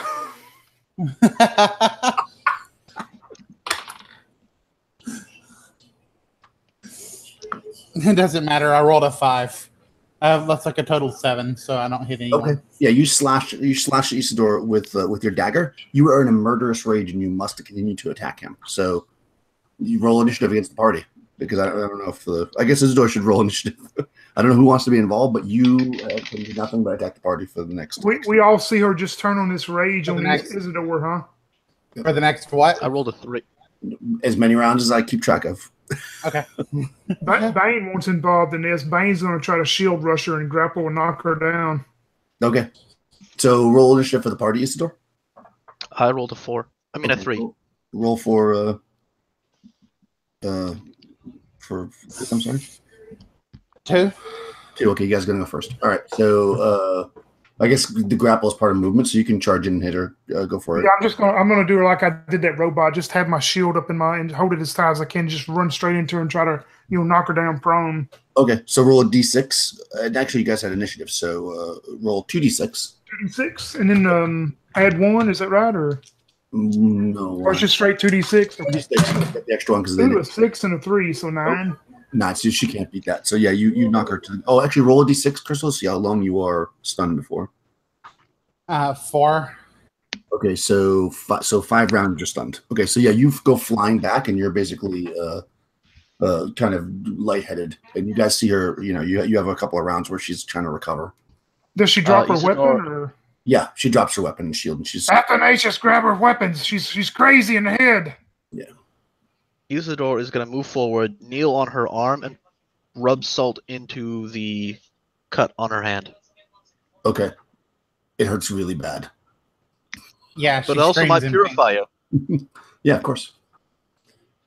Yeah, you do that. It seems like a good idea. And it's a tense minute or so while she's still kind of dazed, and you guys are holding her down or whatever. And eventually, you kind of see the murder start to drift out of her eyes. And Liz, you don't even remember what happened. You're just kind of like, whoa, why are you on top of me? Yeah. Bane helps her back up. Oh, my hand hurting my hand. It burns so much. Why are my hands tied up? Because you're a stupid girl. And you do not listen to clerics. When they tell you, rituals are dark and do not perform them. Your mind was possessed by something that we didn't know. I had to knock you down for a moment. Well, I was just trying to show the gods that we're not here to do them any harm. They didn't believe you. No.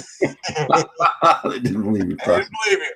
You offered your blood to a dark god, and he gave you what dark gods give you. Do not offer your blood to dark gods ever again.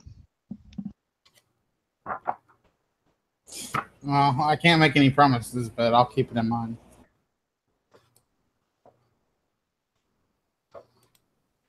Cool.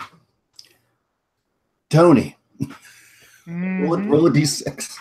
Okay. And you know why? A 3. 3. Well, while you're all having this scuffle, you are surprised by 2 spiders that fall from the ceiling. Let's see. These guys are 4. Oh, okay. These guys are poisonous. Okay, so they're gonna drop onto you. And I guess they're gonna, because they were near the altar, so they're gonna drop onto the first attack won't be against Liz because she's flat on the ground, but it'll be either against, I guess, one against Isidore, one against Bane. Because you guys were right on top of her. So first crab spider against Isidore. 13. There's my little chart there. I think I need extra monitors like Tony has. Yeah, you do. Comes in handy. Yeah. All right. So I should just, if I had more room on my table, I'd set up a DM screen. Okay, so they are crab spiders. So 13 hits AC 5. That does not hit Isidore, right? No, it does not. Okay. And then 1 against Bane. 4 misses him. So these spiders drop down, but probably because they're probably getting ready to attack you guys. And then when the scuffle happened, they weren't ready for it. So they drop down and miss you both. So now we're in initiative then. Let's see. We'll say this happened in the first round that you tackled her. So Liz is still out for 3 more rounds, stunned on the ground. So you can't fight this for 3 rounds, Crystal. But everybody else can. So roll initiative. Well, I'm sorry? I said fantastic. And so Tony, I guess, because it's spiders, so you should also. Okay. A 4. 3. Then you go first. 2 spiders are standing in front of you. Does anybody want to move? No, but I want to use my Silence. Okay, go. yes. Go. D6, right? D6. Yep. There we go. Got a 2. Nice. Okay, so 2d6. Silence. Holy crap, dude! I got a 12. Nice. All right. I'm gonna say that I rolled 13 for its hit points, but I'll say you kill it because that's just too epic. So yeah, so you see these things fall, and probably within a half a second, like when everybody's getting ready to do something, all of a sudden you do your deal and you blast one of them. Step forward and stick the hand out, and this thing just flies into goo. Yeah, and you just splat one of the spiders all over the place. Anybody moving? Spells. I imagine this round is when Isidore will go kneel on her arm and put salt in it. Yeah, exactly. This is what you were doing that. Yeah. Well, I guess you're on top of her already. You were on top that round. Yeah, you're right. You're putting salt on her wound unless you want to stop. Nope, that's what he's got to do. If he doesn't, she'll stay cursed forever. Technically holding her down. So I guess you technically really can't go either until she stops her madness, anyways. Well, you can, but you'll risk her getting out. That's up to you. Bane. Oh, you said me. I've got to stay on top of her, holding her down. Yeah, well, you're the one who originally tackled her, right? Then you didn't charge her. Yeah, right. Yeah. Is the spider that got blown up? Is it the one that was on me or the one on Isidore? Oh, good question. The one on you. So yeah, I'll keep holding her down then because I'm not worried about. All right. So you're kind of dodge away from the spider, but it's still kind of behind you. One gets blown away. Is anybody else moving? Get it, Athanasius. Does anyone want a missile attack against this thing? Samantha will sling her sling. Okay. You're in I'm gonna move towards the spider. Okay. I guess Tracy will move towards it if she's not already close. Okay. I hit AC -1. Well, that definitely hits. And I deal 4 damage. Wow, nice. That's the maximum damage a sling can do. Yeah, and it actually it feels really hurt. Yeah, you guys can move forward. Do you want to, Athanasius, are you dropping Yeshova? Because if not, you're carrying a body on you. I'm putting down Yeshova, and I have my axe in my battle axe in my right hand. Okay. All right. I'll say it's gonna take you a round to put her down, so you'll get an attack next round if you want. But maybe you put her down gently, anyways. But Tracy can attack if you want. All right. Let's see.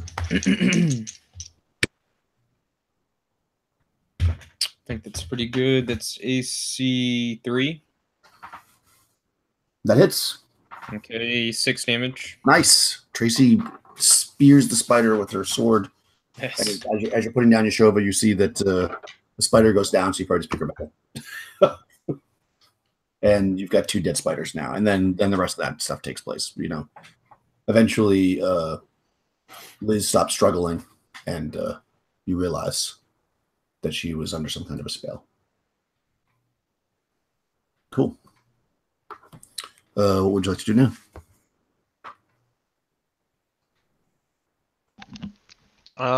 Has the salt completely seeped into the congealed blood? Yes. He's just gonna knock over the thing and let the blood, ooze out of it. Okay, you can do that. It's pretty heavy when you kick it over. I mean, it's a pretty big sized bowl, like a big salad bowl. Well, then I don't kick it as so much as flip it with my foot. Yeah, man. As you flip it over and the blood drips out slowly, you can see it forming on the ground. You do notice that even though this is again man-made type architecture in here, that there are cracks and stuff in the floor because it's very old, so the blood starts to kind of drip into the ground, and so it's not like a huge pool there. I thought it was congealed enough that it was semi-solid. Yeah, well, it's like goop, basically. Liz will say, we should clean that out and take that bowl with us. It looks valuable. Yeah, I mean, it's not pouring through the cracks, but yeah, it's it's kind of spreading out, which is weird a little bit. So you probably are weirded out by that. So in the course of this combat, you saw the entire room, which is a total of 50 feet wide, which would be east to west. and 40 feet north to south. The altar is in the center of the room against the north wall. And you basically have two exits besides the one you came in. There's one to the south east and one directly to the south in the center of the south wall. The one directly to the south is a very large staircase. The one to the southeast has another statues there, and you can't really see much unless you go in that direction. There's All right. I'm sorry. There's another staircase in this room. There's another staircase that's leaving the room. Yes, on the south wall. Okay. A large staircase. On the south wall. Okay. All right. Whatever you guys want to do. Yeah. Isidore wants to clean out this bowl in case there's any residual ritual magic in it. Yeah, you can do that. Like I said, it's pretty like goopy thick, but you can kind of like scrape it out or whatever with a cloth. Rinse it out or whatever. Pour some water into it. Yeah, clean it out. It'll be worth more that way. I'm not listening to you. You do not listen to me. You do evil rituals. I'm not listening to you today. I am very mad.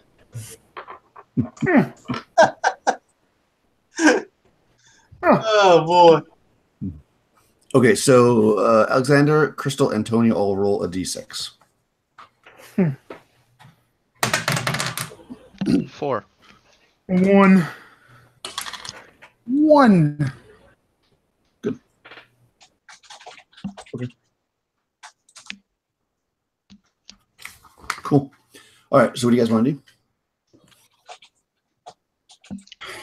I want to know why you had us roll a d6.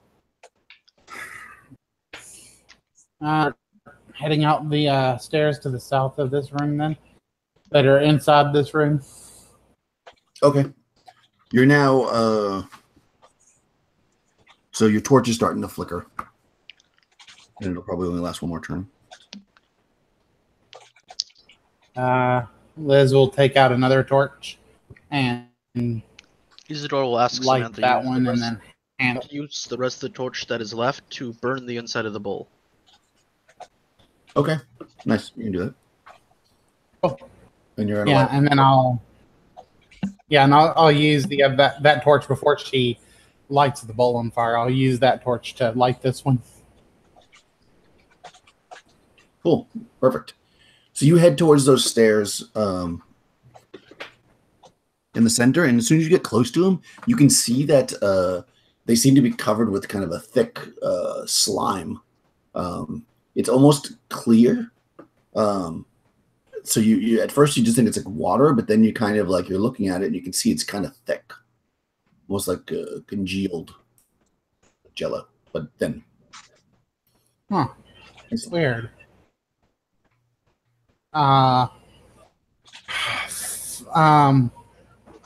Congealed jello. Yeah, okay, well Liz would poke it with her sword since she wouldn't. Okay. Yeah, it's a little bit know what slimy. it is. You kind of scoop it up a little bit. It's like kind of slimy and by the way, it still smells very, very bad here. It's not getting any better. It looks like someone left us some jello. What is that? This stuff that I had when I was a kid. It's all slimy and it tastes good. You take hooves of animals and melt it down and mix it with fruit. Never had it.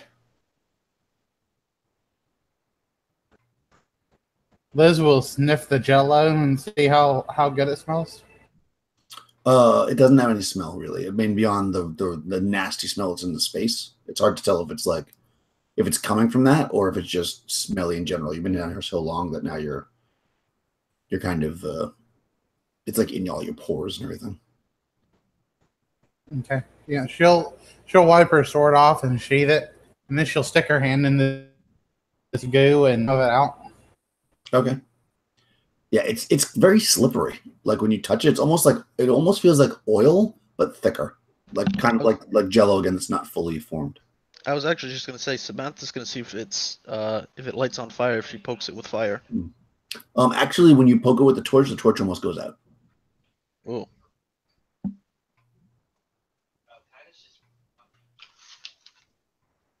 And I guess standing at this point, you can see down the stairs. This is a pretty wide stairway. You can see it goes down just beyond the edge of the torchlight, but you can kind of see the bottom there. Though it looks like it opens up into a room at the bottom. Well, we wouldn't be able to get through with a torch, so maybe we should go back and look at those other stairs. Lead the way. All right. She'll slush this Jello stuff off of her gloves as best she can, and walk back up the stairs and then over to the other stairs. Cool. What hand did you use to touch the jello? My left hand. Okay. Cool. All right, good. So you walk over to the stairs. So you go to the east, basically, to the stairs that you originally saw when you came in. Past that other statue. And yeah, you see it as stairs going south. And again, just like the other one, when you kind of take your torch to the edge of it, you can see that it goes down maybe like a little bit less than 30 feet, and then it seems to open up into a room. Did you want to go down there?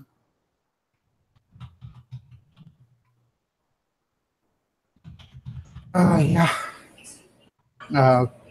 Yeah, I want to get down and into that new room. Cool. All right. So you guys start to walk down the stairs, and let's take a 5-minute break, and we'll see what's at the bottom. Awesome. All right. Guys. Sounds good.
I'm back.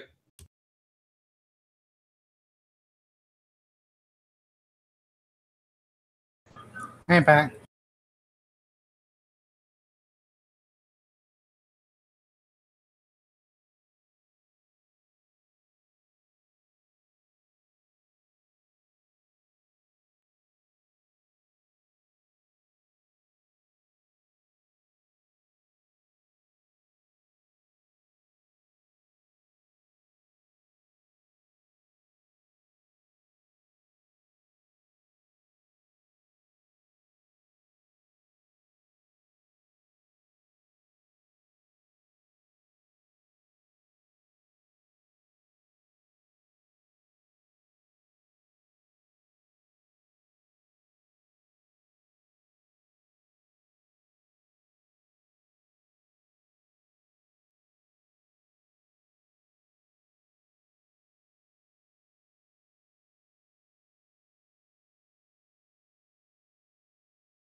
I have returned.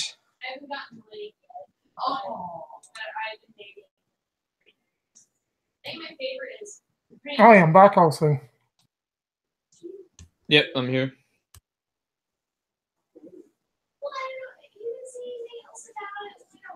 I did. I said saying that they make something Back. What's happening, Carlos? How's it going, man? Not too bad. So yeah, man, I don't know if they told you I missed last session due to a blacksmithing class, which was freaking awesome. Nice. I'll show We you. made hearts. Hold on. I found them. Where are they? Oh. Mine's better than yours. The most awesome part about it was that not only did I take it, but my wife was like, hell yeah, I'll take blacksmithing class. Cool. So we Oh, nice. actually made 2 for Valentine's Day. Nice. You get to bang them out, turn the twist in them, learn how to do the bending and all that stuff. It was pretty cool. We got this thing here in town. Well, it's not in town. It's across the river, but it's called Makerspace. Mm-hmm. And they've got this giant like warehouse with a roll-up garage door and all this stuff. It's a huge space, like an industrial looking space. And inside of it, they've got all kinds of metalworking tools, woodworking tools. They've got a blacksmith forge and anvil. They've got all these different, they got 3D printers, Oh, man. everything, lathes. And the whole point of it is you pay to be a member of this place by the month, and you just roll up in there whenever you want, and you can use any of the stuff they got. And they do classes and things like that. So if you want to be, it turns out to be like $125 a month, but you can literally go in there every weekend and get access to like, a $500 wood lathe, and you can just go to town and use all their stuff. And That is cool. it is. I was like, that's a hell of an idea. And apparently it's taken off so well, they're going to be opening up another space somewhere else in a different town close by. So Was that a one-time class, or is it like you go once a month? Or yeah, it was on Facebook. They offer classes constantly. So like they've got everything on blacksmith, and they got everything from making a leaf type thing to making iron rose to making these hearts. You can also make a kitchen cleaver. So it was actually a knife making class, and that one was a little more expensive. yeah, that's neat. Growing up, my dad had a blacksmith shop here at his shop here behind the house, and did a lot of that when I was growing up.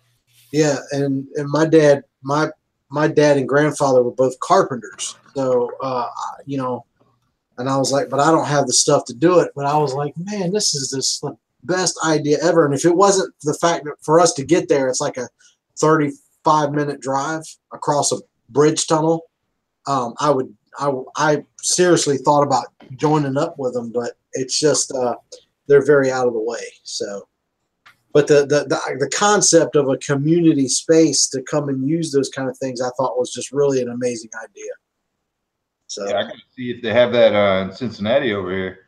yeah, like I said, I don't know if it's a local thing or not, but it was pretty awesome.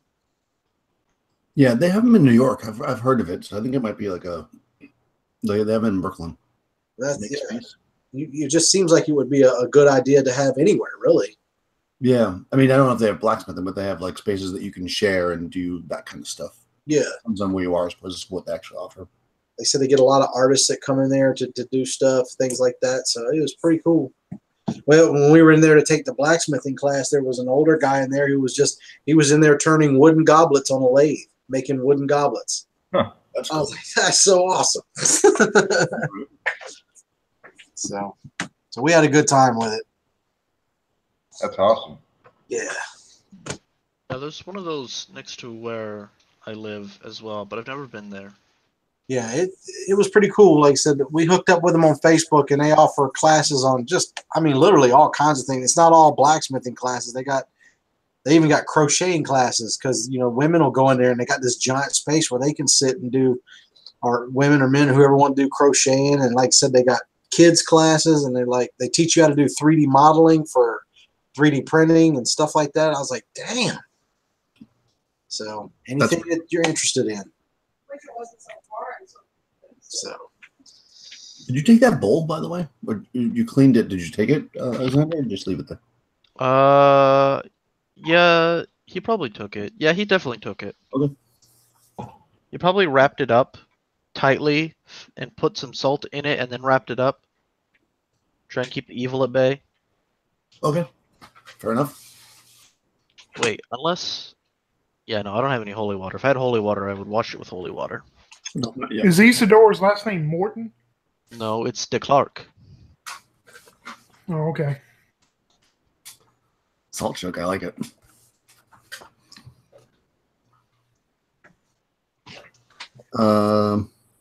Cool. Yeah, it's pretty valuable too. So I mean, beyond you think, anyways. It's heavy. It's made out of silver.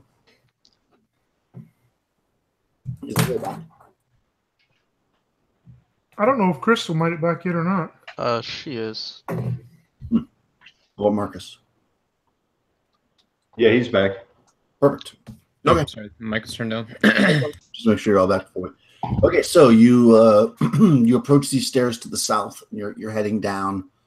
These stairs are wet. This whole place is pretty wet and very stinky, but not so much so that not like that goop that was on the other stairs. So yeah, so you come down these stairs and you enter into a you're on the northwest side. You're on the north wall, but the northwest side of a room that is about 20 feet north to south, and you can't see how far it is east to west because it's very long. But you can see when you get down there with the torch that large set of stairs is to your east. So it would have led to the same space. You see that there's a passageway also heading to the south, and where that large set of stairs is, so 30 feet over to you from the east. But directly in front of you, there's kind of like an alcove, a big alcove, probably like a 30-foot circle. I mean, but of course it's stuck onto the room. To the west, there's basically a round room, but it's an alcove, and it has stairs going up to it, about 3 stairs going up. And you shine your torch in there, and you can see that there's in the back side of it. At first, maybe you jump a little bit because you just encountered some, but you see a very large spider. However, this spider is made out of some kind of stone, you think, because it glistens with its black stone with veins of gold going through it. And this spider is large, but not a giant spider. It's probably about the size of maybe like 2 or 3 feet, versus like a 6-foot spider, like you just fought. So throws a rock at it. Okay, and how big is this room again? It's about 30 feet circle. Okay. Yeah. So you're going to approach the spider, Samantha? She's just going to throw a rock at it. Oh, you're going to throw a rock at it? Okay. Anytime she encounters something that she worries might secretly be alive, she throws rocks at it. Okay. She throw a rock at it. It bounces off. Clink. All right, it's not alive, probably.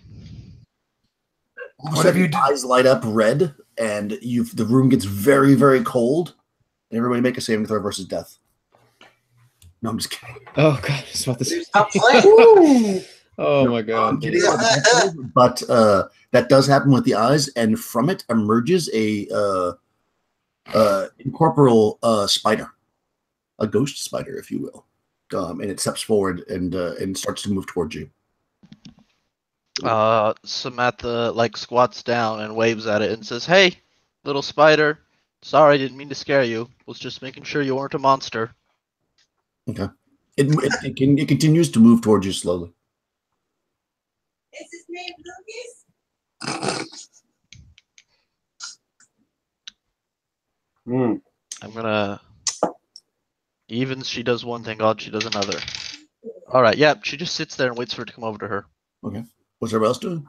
I'm gonna try and brain shoot it Okay. Go for it. because not to be a murder hobo or nothing, but ghost spiders are a little scary. And I got a 3.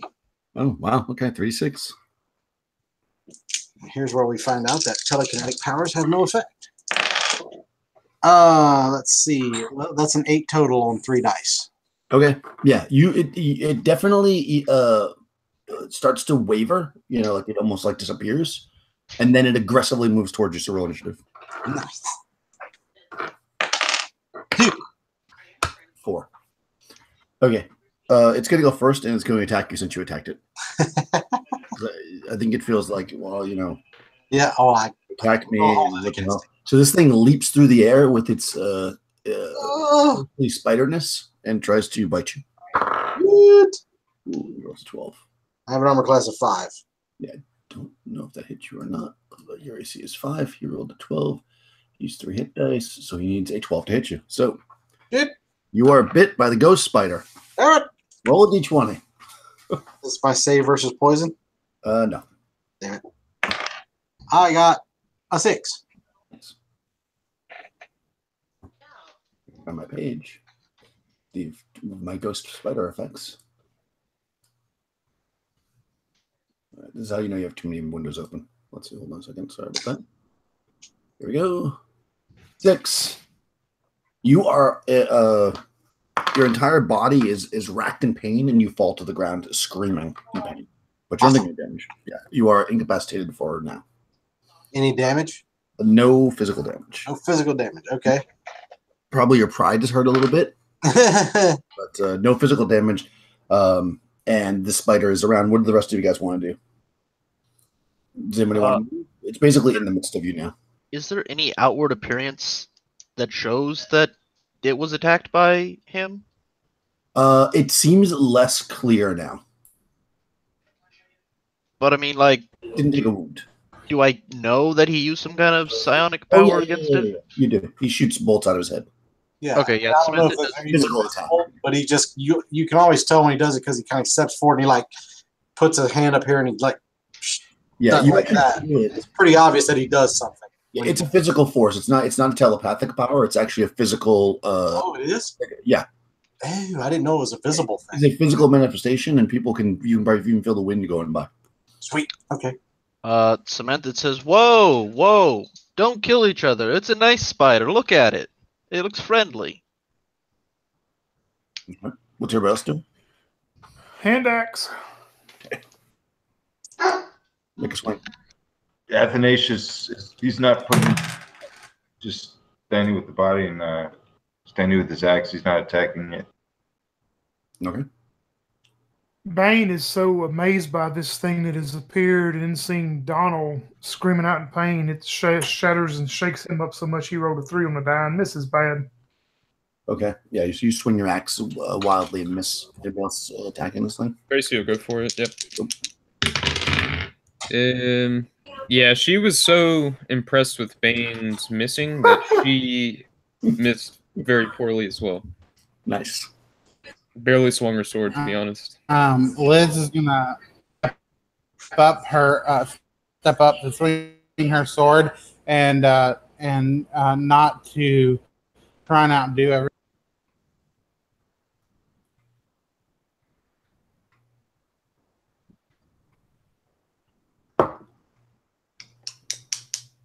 You seem to have disappeared, Crystal. She went mute. Oh, I'm sorry. Can you hear me now? Yeah. You were breaking up. I think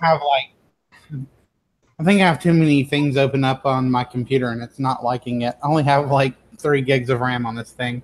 Yeah, she misses as well. Okay. And what about Isidore? I don't think he's done anything. Isidore trusts Samantha's judgment. Okay. It's only almost killed him twice. Okay. So next round of initiative, even though you're screaming on the floor in pain, you can roll rush. You started that way. Okay. 5 for it. I got a 6. Okay. You guys go first. Samantha's gonna run over and say, "No, no, no, no," and try and pick up the spider. Okay. You run up and try to put your hands through it. It's incorporeal, so it's a ghost. Okay, well then I just cover it with my hands and say, "Don't hurt it. It's just a cute little spider." Okay. And then if it tries to attack Mia, then well, she's made a terrible mistake. Samantha will step up and say, "Get back, little one," and she'll push Samantha behind her, and then she'll hit the spider. I actually managed to hit for once tonight for 8 damage. Are you gonna push it back, Samantha? No, she's not. Then you're not attacking the spider. You're grappling with Samantha. So you can both roll a d6. Wait, why? Oh, because he's not letting you push him out of the way. Because Samantha's protecting God the damn spider. it. I rolled a 1. So I also rolled a 1. okay, so you're trying to push Samantha off. She's not letting you. You're wrestling with her. Nothing happens. So what's the chance of if I hand axe the spider of cutting off Crash's arm? No, you're probably fine. You can attack it. I don't think she can block 2 people. I guess you could try. I mean, she's putting her hand over the spider. Yeah. It's got legs and stuff. Armor class 7? No. Okay. No. Yeah, I mean, if you miss terribly, then you might hit Samantha, but you'd have to miss pretty bad because there's really no rules for that. I mean, I'm giving it cover, basically, with your hand. Anybody else attacking it? Athanasius or Yeah, Tracy will go for it. AC 5. Nope. Alright. Athanasius is going to come and just try to smash it. Not even slice it, smash it with his axe. And that's 17 total. Okay. Let's see, that's You hit. AC 2?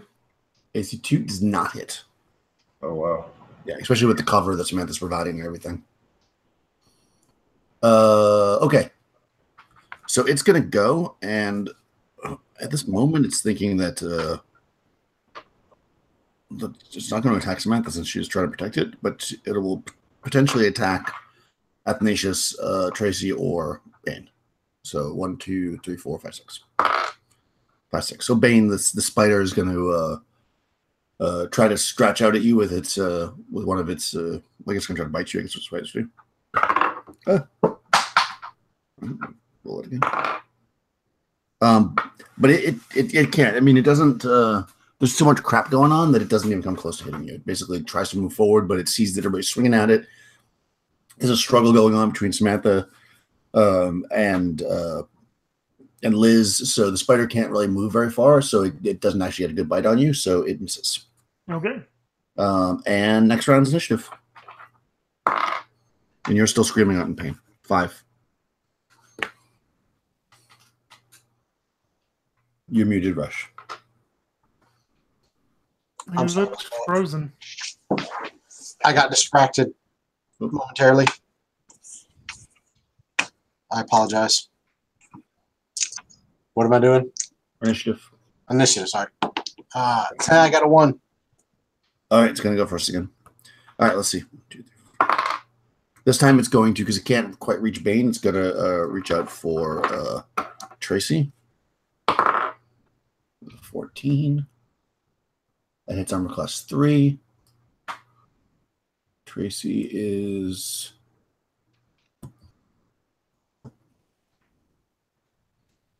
AC 4. So it just hits you, Tracy. Roll a d20, Marcus. All right. Let's see. 13. 13. Uh-oh. Okay, let's see. You start having terrible and violent shakes. You're going to be -4 on your 2 hit. Oh boy. For a bit. I'll keep track of it. But yeah, you're like you're so nervous or whatever. Yeah.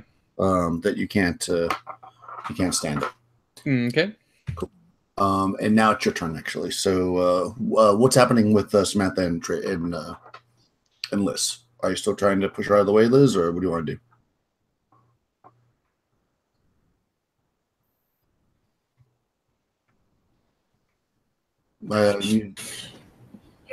Yeah, I know. It's just not coming off. My computer is running at like just not very well right now. Yeah, I'm gonna continue to try and throw her off this spider so we can get to it. Okay, so go ahead and both roll a d6. 6. 4. Okay, you throw her off, and Samantha, you're stunned for 2 rounds.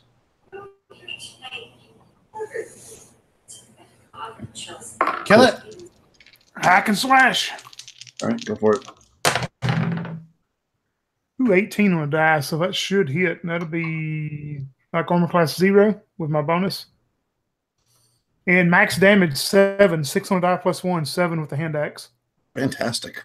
I lost track of how many hit points there. Where's my notes? I think that kills it, but I just want to make sure. Yes, it does. Okay. Whoosh, you come down with the hand axe, and it disappears. That's what you have to do to him. Yeah, and I guess because you threw Samantha on the ground and she's stunned, let's see if the torch goes out. It does. So you're all standing in the dark with the sputtering of the torch. And what you do hear screaming from Donnell. I was actually thinking Ezel wouldn't have done nothing. He would have gone next and tried to figure out what was wrong with him. Okay. Yeah. He seems to be in amazing pain, and he's probably saying over and over again, it hurts, but you don't see any physical wounds on him. Nowhere where anybody was bit, even like Tracy, you're shaking and stuff. Like you don't see any bite, like an actual real bite. You just feel very cold and yeah, unwell, I guess is the word. Well, of course you can't see a bite. We can't see anything except for our dwarf over there.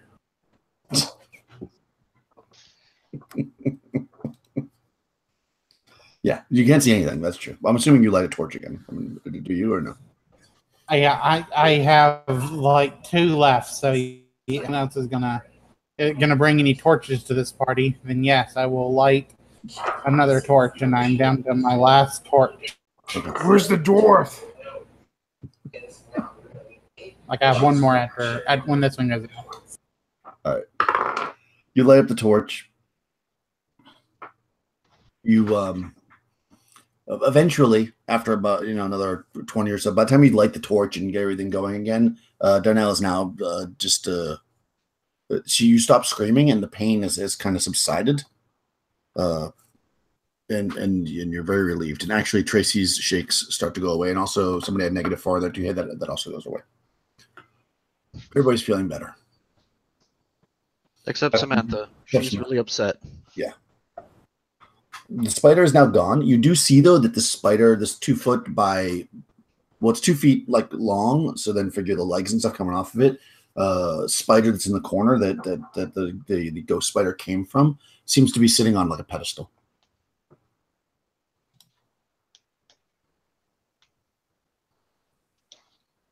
And Samantha will say, and now I understand how you guys murder rabbits.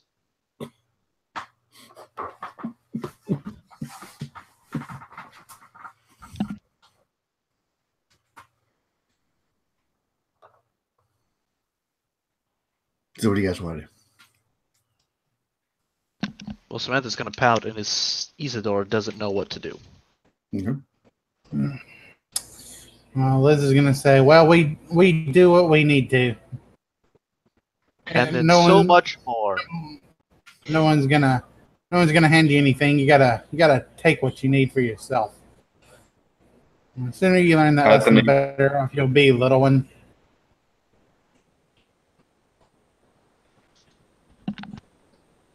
Athanasius is going to take out 3 torches and give them to Liz, and then he's going to walk over to the spider on the pedestal. He wants to try to talk to it. Okay. Yeah, you walk over to it, and nothing happens this time. No ghost comes out of it or whatever. You can see that it's definitely not attached to the pedestal; it's just sitting on it, and that again, it's made out of some kind of like really interesting stone with gold veins running through it, and the eyes look like they're probably some kind of gems. All in all, it looks like. Does it look valuable? It looks very valuable. Yes. She's calling out to Athanasius. Does it look valuable? How valuable does it seem? Well, it looks to me like something definitely worth the taking. Well, let's take it to the city after we have some rest and some time for our friend. Her final request was for us to take those robot heads, and I think it's about time we do that. Aye. Need to visit this big city and see what kind of friends we can make, or what kind of good time we can have at the very least. I thought you wanted to come down to this temple and loot everything we could. We just started. Is this not the end of it? Are there more stairs or something? Are we not all playing the same game? Yeah, there's at least one of the set of stairs you haven't explored, plus another passage you haven't explored. Well, I'm sorry. I guess I have a hard time hearing, or maybe it's just like freezing up or something. Yeah, I don't know. it happens. It's fine. We're having a lot of technical issues. Yeah, in this large room that you're in like an alcove now. If you go back into the room that's the bottom of the stairs, you see that there's the large set of stairs with the slime going up further to the east of you, and there's also a set of stairs going down. Plus the room extends beyond that you haven't actually explored. Yeah, there's a lot more. There's a lot that you haven't explored, even without beyond like that you've seen and you haven't explored. There's a set of stairs going to the south, and there's actually if there's the rest of this room. Even if you want to just walk down to the end of it, that's up to you. Well, we should definitely at least explore. I don't know if I'm drawing this map correctly at all. This one is a little confusing, partially because the smell is getting to you.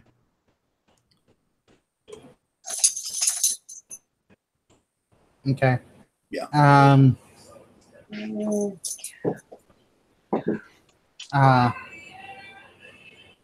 Okay, so you said in the room we're in to the south, there's more stairs going down? You see a staircase. You haven't actually walked up to them yet, but you see a staircase. Yeah. Okay. All right. Cool.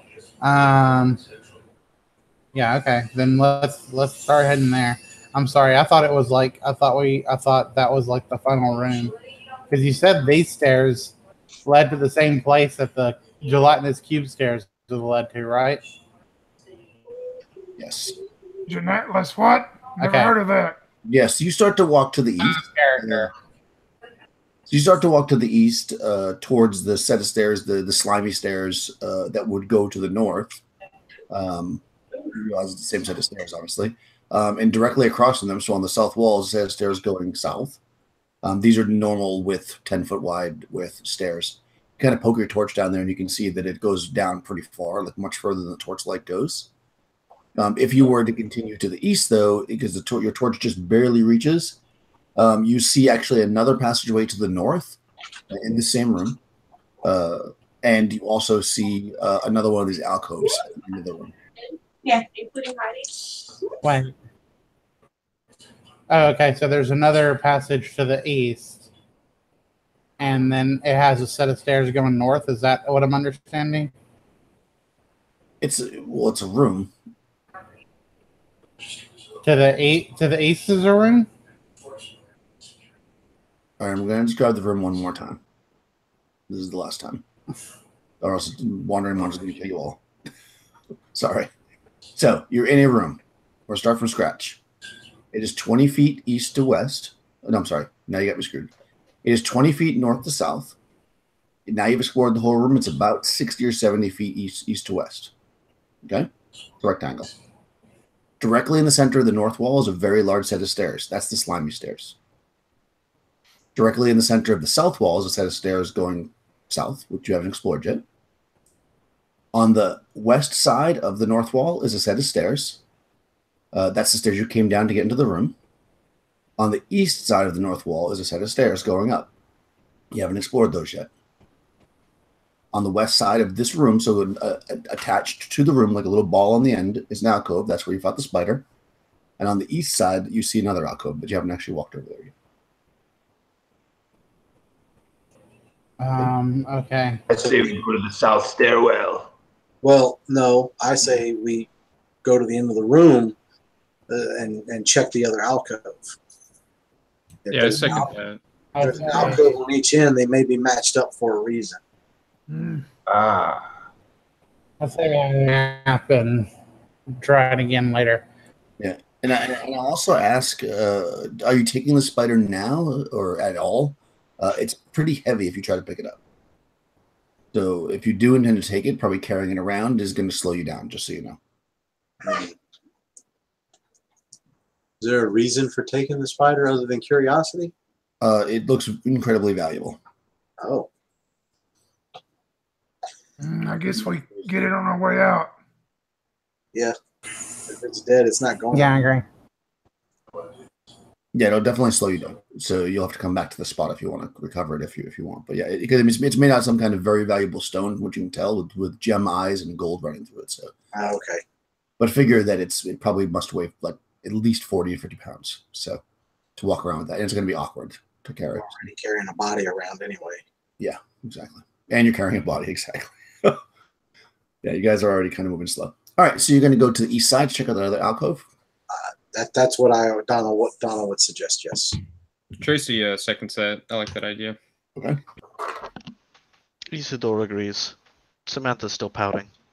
Oh. All right, so you start to walk to the east side, and as you get close enough that you can kind of see into this alcove, you see in the corner, which would be it's a circle, so it's not really a corner, but what would be the southeast-ish kind of further spot you could be in the room, so southeast corner, I'll call it, in a round room. You see almost identical in size and material, from what you can tell based on the distance, a statue of a snake. Oh shit. Its eyes are you can see a flicker in the eyes of something shiny. The stone is black stone with gold running through it. And of course you got to walk, like I said, up a couple stairs to get into this alcove. And there's a snake there. Donald will go ahead and just, even though he's been using his brain, he's going to go ahead and draw his sword just in case, seeing the statue and being nervous. Okay. What's else doing? And I guess continue to approach. Oh, you're going to walk up to it? Okay. Isidore will grab his warhammer. Okay, good. Anyone else? And Bane is just standing back, holding his shield and axe, standing back, watching. Tracy's hanging back with Bane. I'll pull out my sword and hang back as well. Okay. And Samantha's in the back with the torch, or are you going to walk forward with the torch? Samantha's not holding a torch. Oh, yeah, that's right. Liz was. Liz is. Liz is like the worst person to hold a torch. Liz will say, "Does anyone want a torch, Diddy?" Actually, Donald will step up and take it because he can hold a sword in one hand and a torch in the other. Mm-hmm. Still do his thing. Okay, I cool. was gonna say I have a lantern as well. Could always clip that somewhere. You can if you want. Do you want to light the lantern? Right now we just have one torch burning. Yeah, I'll light the lantern. Okay. I only have a single flask of oil, but I figured that'll be all right. Yeah, it lasts 24 turns. So That'll last for a set of just a few minutes. I got some flasks too, Marcus. And so does Donald. Actually. Okay, perfect. Yeah, then I'll light it up. yeah, Liz may. lantern lasts for a decent amount of time. Cool. All right. So Donald steps forward and starts to walk towards the snake. You get about 15 feet towards it. The room's about 30-foot circle. And you see slither off this thing, a ghostly apparition of snake. And it starts to slide. So he will right away wish to try and blast it. Liz will look at Samantha and say, "Don't block it." Samantha will shoot her an angry glare, and then just walk a little bit away from the whole thing. She wants to have nothing to do with this. Okay. As far as Samantha is concerned, they're murdering innocent animals. No. There is no other way to look at this. They weren't aggressive whatsoever until they were attacked. Okay, so you're blasting it? Well, he slithers off. Is it coming after me? It's coming towards you, yep. Yeah. Yep. I'm going to try and hit it. I mean, it doesn't appear to be aggressive at this moment, but it is coming towards you, just like the smiter.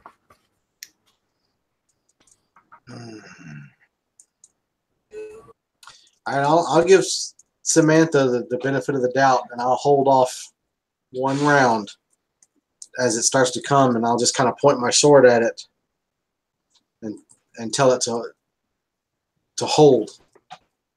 Whose initiative is it? He hasn't asked to roll If you it. want to attack, you can do it. Yeah. Are you attacking? You can. It's not attacking you, but if you can attack it freely because it's not. Yeah, you can get a free attack against it if you want to attack it while it's slithering. Nobody wants to attack it. I want to try and watch and see what it's going to do, but Okay. Does anybody else want to? No, Going. I'm just standing back watching. Yeah, Okay. I'm gonna watch. All right. Samantha's going to be surprised when she doesn't hear murder, and she's going to turn back around. Okay. The snake slides up in front of you, and it stops. You have its sword pointed at it, and it kind of has like its head. It's like when it's looking at you. Samantha's going to walk over there quickly, but not aggressively, and then kneel next to the spider. snake. Snake. The ghost snake or the actual statue of the snake? The ghost snake. Okay. All right. It looks at you. She's going to say, "Hello, snake. What are you doing?" Kind of like moving its head back and forth, kind of looking at you, but not necessarily being aggressive. It doesn't talk, though. She says, "If you can understand me, nod once." It nods. Okay. Samantha says, "You know what this place is?" Yeah. I mean, it doesn't. Yeah, it nods. Hmm? She asks, "Is he supposed to protect the snake that's up there?" Yes.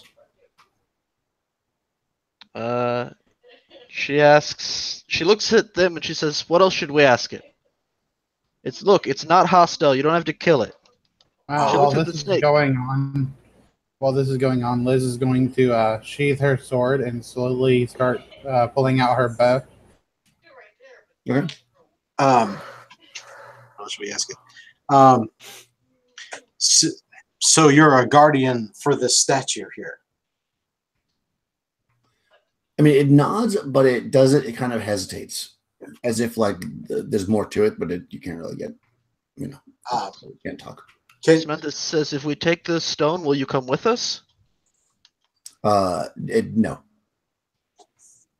It actually, when you say take the stone, it actually gets a little bit aggressive looking, but it doesn't quite take. It kind of like rears back a little bit, and then it kind of goes back and it says no.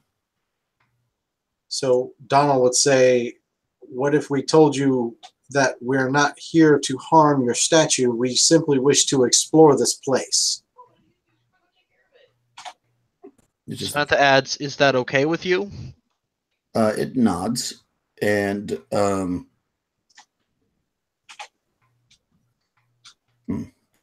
Donald, roll under your wisdom on 3d6. On 3d6? Yeah. Oh boy. It's going to be a rough one.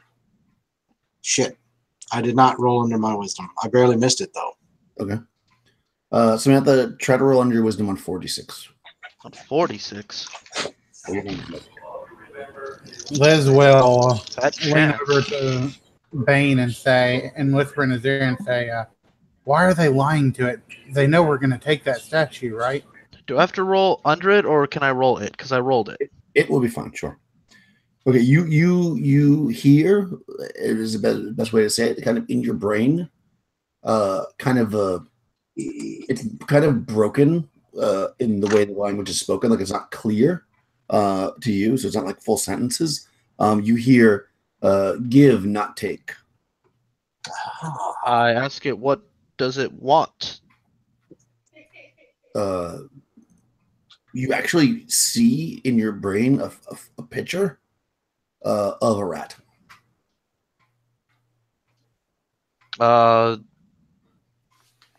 Samantha stands up and says, "Do any of you know where we can find a rat?" The picture.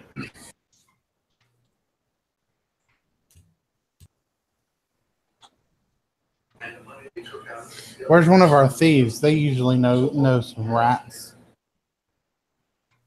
I'm more of a dog person myself. I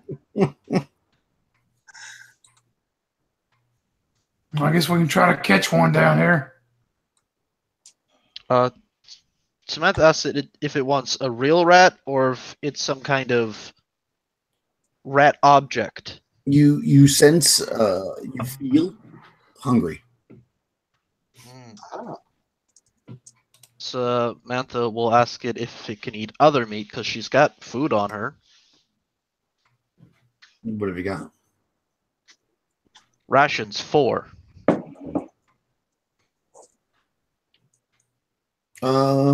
Yeah, you could offer it a ration. Why not? Sure. I give it some of the meat out of the ration and offer it to it.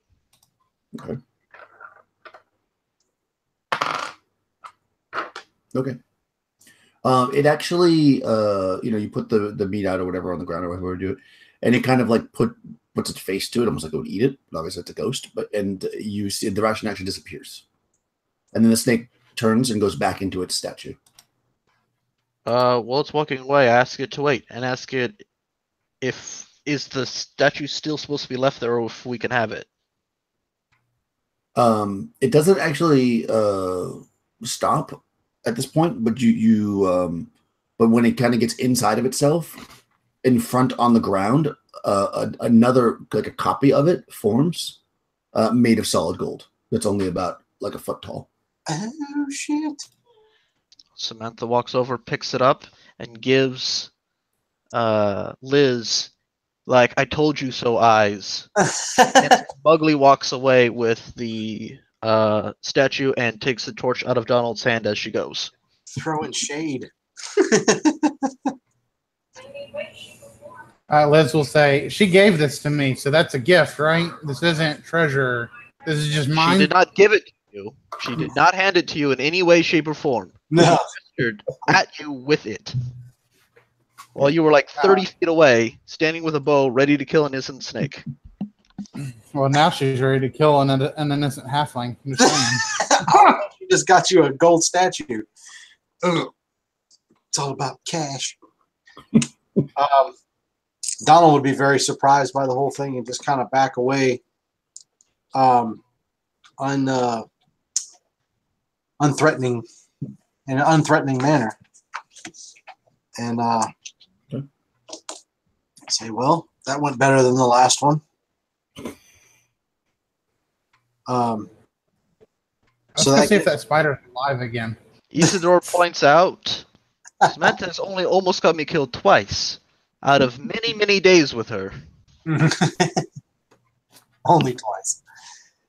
So that leaves us the slimy stairs and the southern staircase, which are directly across from each other in the center of the north and south walls, right? Yeah, well, there is a set of staircase. There's a set of stairs on the east side of the room going up. Yeah, but that's the ones we came in. Well, you came down the west side. Yeah. So there's stairs going up that are on the east side this time. Yeah. Yep. I missed They it. look very similar to the other ones, but they're on the other side of the room. All right. You got But So we have isn't three that the ways. one? Aren't those the stairs that have that jelly on it? The gel stairs are in the. My understanding is the slimy stairs are in the center of the north wall. There's another staircase in the center of the south wall directly across, and then on the north wall on the west side is a staircase that we came down into this room, and on the east side on the north wall there's another staircase that goes around. Did I do that right? That is correct. There's 3 sets of stairs going up. Yes. Okay. So it's like an identical set of stairs, but on the other side of the 70-foot room. Exactly. Congratulations on keeping up with the map tonight, because I am. You get +4 to hit on your next attack roll. Yeah, like you get inspiration because I'm not following any of it. Like I was sitting there trying to draw the map, and I'm like, none of the instructions were clear to me. It's hard sometimes. That's all right. We're good. We're in this room. You're also in a very dark cavern using a torch, so I'm not giving you the most perfect explanation because you can't see the most perfect explanation. Yes. When you're in a perfectly lit place, then I give it to you perfectly. So Donald would say we have 3 ways to go. We can go down. The slimy stairs. Do they go up or down? No, they go up, back into the room that you came from. Okay. So All the stairs on the north go up. Even though on this map it looks like they're drawn that they go down, doesn't make any sense for them to go down. So yes, they go up. So the slimy stairs in the center of the north wall go up. All the stairs on the north wall go up. Okay. All right. And the slimy stairs, we believe, are the same ones that we saw earlier, right? Yeah, you're pretty sure. I mean, you can't quite. They're a little bit longer than the torch or lantern light goes, but you can kind of see that it's probably the same stairs. It's a common sense deduction. Yeah. So really, there's only one way to go. Well, the west-north stairs. No. Yeah, the west-north stairs might go somewhere we haven't been. True. No, the west-north stairs are where you came from. The east-north stairs. The east-north stairs might go somewhere we haven't been. Correct. And the south stairs Let's go. definitely go somewhere we haven't been. That is correct. Let's go east. Okay. And you're basically near those right now, actually, because you just dealt with the snake. Correct. So do we want to just go up here and see what's up on this side? Hmm. Sounds like a good idea. Yes, let us go and make offerings to statues that we may get smaller, golder versions of them.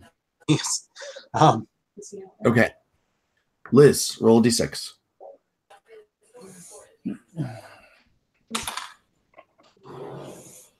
Three. Okay. Bane, roll d6. 4. Tracy, roll d6. Oh, I was muted there too. I'm sorry? I'm sorry, I didn't get 2. Sorry. 2? Yep. 2. Perfect. Lucky number. As you're walking up the stairs, I guess Donald, for sure, who's right behind Tracy, sees, though too late, a patch of slime that was attached to the ceiling fall onto your friend in front of you.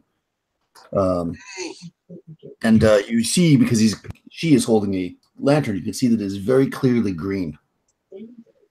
And it splashes on you just like you can't do that on television. And wow. Right, see, right? Yourself. Oh yeah. It has to roll it. Who does it fall on? Tracy. Well, tries to fall on Tracy, but it has to make it a hit roll. And if it misses, then it's going to possibly hit Bono. But Tracy first. Mrs. Tracy. It hits Donna on the leg. Sorry. We're having a bad night today, Rush. It's not my day. No.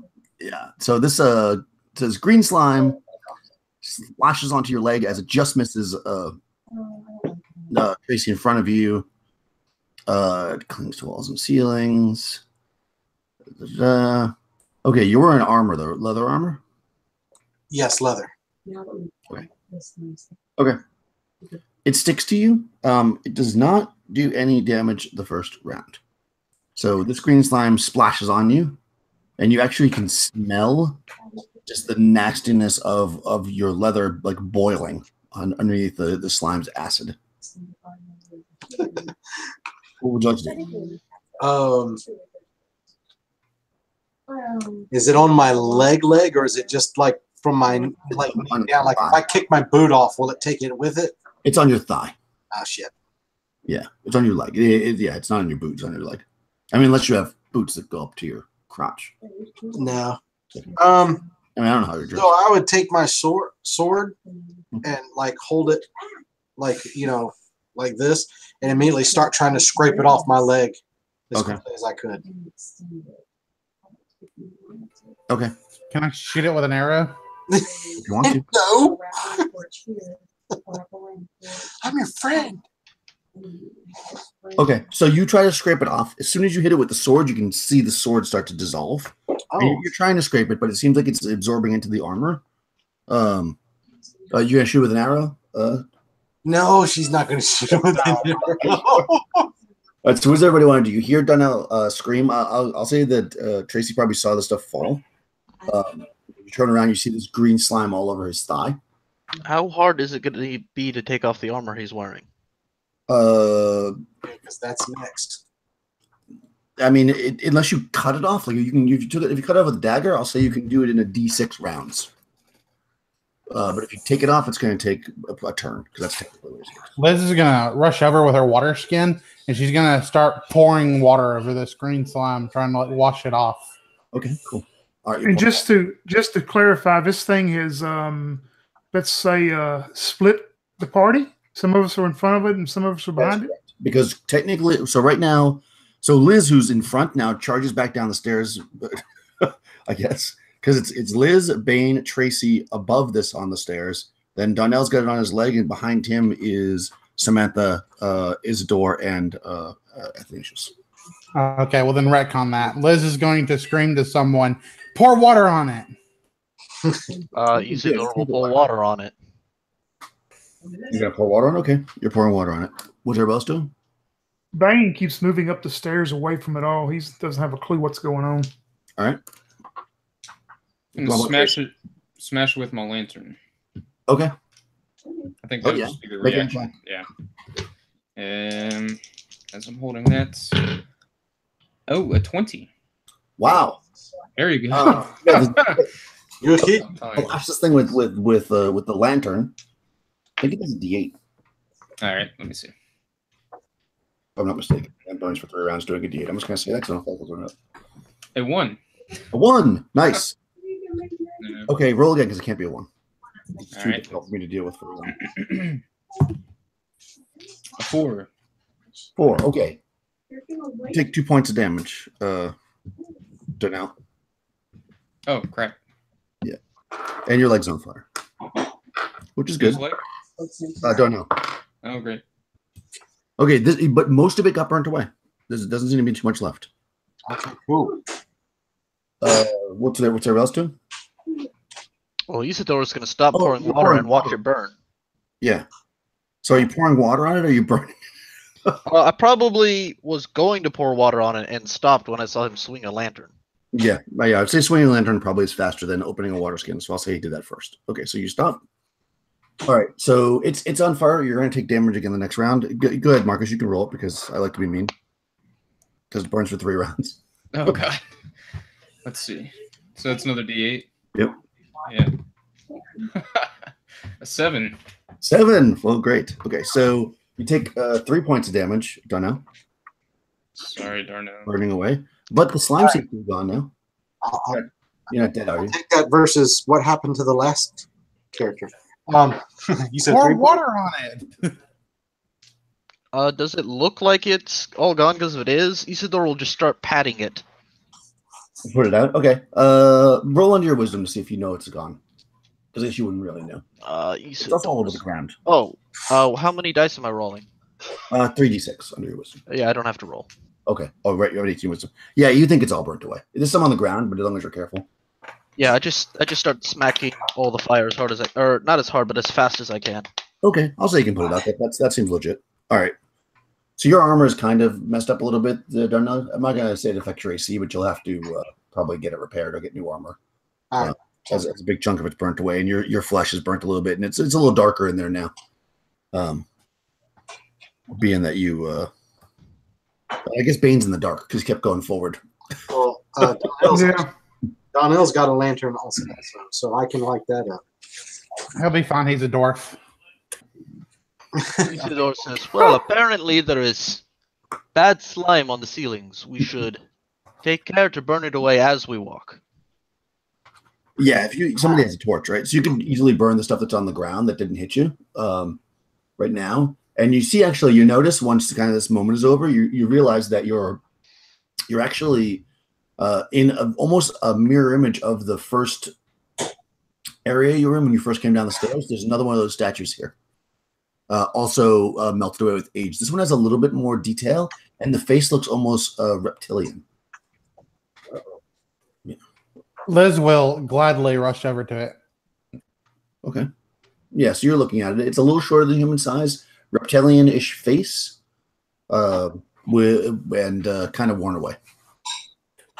And as you're Liz will say, you see Bane standing just off. Probably, I'm assuming. I mean, Bane's not stupid, so I'm assuming you didn't walk out of the light. So you're probably standing just at the edge of the light, Right. and you probably realize from where you're standing that you're back in the room with the altar. Liz will say to this reptilian statue, "Come out. I will feed you." Isidore shakes his head and says, "No. That is a statue of the snake god. The other statue was probably spider god. This is a temple." I don't care. I want my golden statue. No golden statue appears, unfortunately. I'm sorry.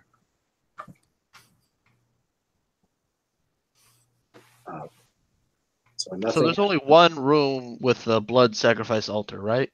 Yeah, because you poured stuff on the ground and it was congealed on the ground, and various things happen in that room. You can definitely identify that it's the same room. Yeah. Okay, so we're back in the same place. Yeah. So basically, that room has 3 exits, all on the southern part of it. 2 One of of them them are is a sliding set of stairs. Yeah. Okay, cool. So now we know where we're at. Yeah, exactly. All right. So it's to the south stairs that go down. Okay. Did you want to walk down the slimy stairs to get to them? Or you want to go back down the other way? I think we should go the other way, down the other stairs that aren't slimy. Okay. Fair enough. Do you want to be like? Can we see the ceiling? Yeah. The ceiling's not too high here. Maybe 8 to 10 feet. Isidore is gonna specifically be looking at the ceiling the whole time to see if he sees any slimes. Okay. Perfect. And you also light a lantern?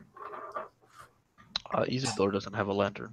I'm sorry, Athanasius, right? No, Donnell says he had a lantern, right? So Donnell lights a lantern. I have torches. All right. Well, that other torch is out.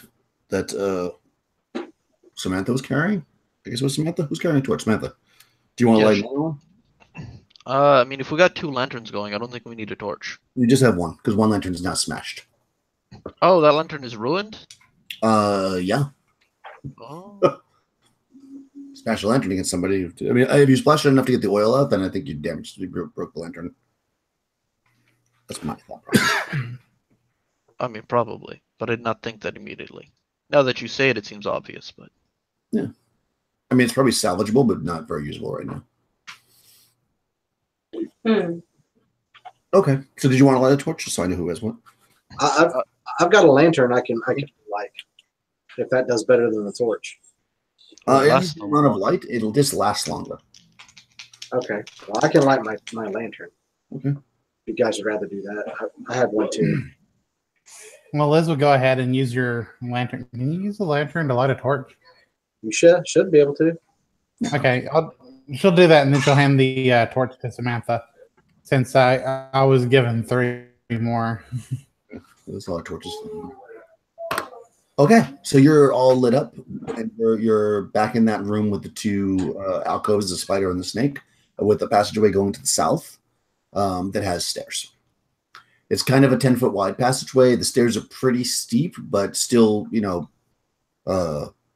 normal human-ish. They may be a little bit like higher of a step than normal. So the traversing of them is a little bit slower, I'll say. And they go down pretty far. So you got the torch reaching down there, and it goes well beyond the 30 feet. I would walk with the lanterns, still looking at the ceiling as I go. Okay. Fantastic. Okay. Yes, you're walking. Technically Liz is in front, right? So you're in front with no lantern. Yeah. That sounds like something I would do. I forgot Liz was. Well, no, she's been that way the whole time. Yeah. You just don't get you don't maximize your light, but it's fine. You can do that. So yes, you can only see basically about 15 feet in front of you, but you're walking together as a party going down the stairs. Like I said, they're pretty steep. And you go down 10, 20, 30, 40, 50, 80, 100, 150 feet down these stairs. And it's just the stench is just getting worse and worse as you're walking. And it opens up into a room that is about, we'll say you do this with a torch so you can see all around. It's about 40 foot square. On the south, you're on the north wall. On the south wall are two exits, each one with a set of stairs going. One's on the southeast, the other one's on the southwest. But to the east and west, you see there are archways that enter into rooms to the east and west. The room that you are currently in is full of rubble and rocks. It looks like at one point it had some really nice frescoes or something on the walls, but have long since been destroyed. So which one has the room we're in has the rubble and the rocks? Yeah. Okay. And you said two statues on the south wall. Not statues, staircases. Oh, sorry. No statues in here unless the rubble or stuff was statues. But basically, because the ceiling doesn't look like it's broken up, but you see pieces of rock and rubble in here. And you definitely see that, like, the walls had, there's pieces of the ceiling and the walls all had frescoes, and there's pieces missing, but for the most part, they're just incredibly faded, so you can't really make out what they were. All right. Can we tell whether the staircases go up or down? Yeah, you can walk forward and see that they go down. Okay. And also, as you guys are kind of settling into this room, trying to figure out what's going on, go ahead and everybody make a saving throw versus something. Saving throw against what? Can I? Whatever it is, I failed. Sorry, one more time. What was it? Versus Here, can you say again, Daniel? You got interrupted. Saving throw versus poison. I failed 4 out of 12. Okay. Yeah, I got a 13 over 12. I got a 16. I passed. The over is better. Yeah, I failed it miserably. I fell 9 under 12. Okay. All right. So everybody who failed, the stink here is now so bad that your eyes are like watering, and you're feeling like you can't take much more of this. But everybody else is kind of like, it smells bad, but I was in college sports. We better go somewhere else. So you've got alcoves, arches to the east and west that presumably go into other rooms, and then you have 2 stairways to the south. To the west, Isidore is going to look into the room. Yeah. Okay. Donald's going to sheath his sword and like tear a rag off of his cloak or something like that, and just try and hold it over his face and see if that'll help a little bit. Isidore is going to walk over, put his hand on your shoulder, pinch out some salt, and put it in the cloth for you. Okay. And then he'll tell you, salt will protect you. Don't worry. Okay, so you go over to the west, and you see that these rooms are, again, there's tons of rubble, and it looks like as you're looking in here, because it's not quite as destroyed as you're starting to put together, that it looks like there was probably like stone furniture, like tables and seating and stuff that's been smashed. And also probably some statues, but it's hard to really make out that. They seem pretty ancient, but you definitely see, that this room was well appointed at one point and has since gone to ruin, either by violence or time.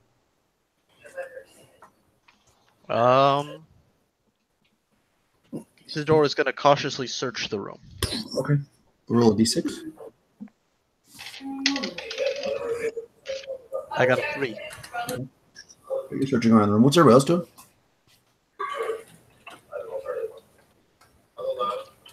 You see Isidore go into the other room, but you guys have light too, so he's not. Yeah, I think I would hang back and then wait. Yeah, Liz is just putting her hand over her mouth and trying to avoid the stench that she can't stand. I'm feeling like she's about to puke. Okay. So yeah.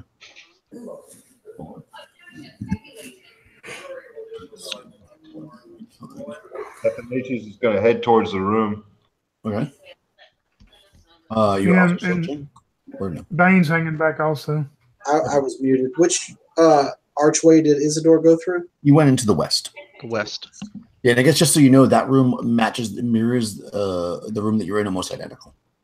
It's basically about the same size, about 40 foot or so square, but there's no other entrances or exits besides the archway that you see. I'm going to move to the archway and just watch, trying not to cough and gag while I do so. Cool. Is anyone else searching in there? I guess I could. Yeah. Yeah. Why not? Got a 1. Oh, interesting. Okay. Yeah, you actually found something. Let's see what you might find. Even though it's not a festering dead body, I like this table. So go ahead and roll 2d30, or if you don't have that, you can roll 3d20. I do not have a 2d30. I don't have 30. So, what'd you say? 2d20? 3d20. 3d20. Ah. Because it goes up to 60. Yeah, right. Only those who's the first result. So a 1, a 3, and a 2. Wow. 6. So 6.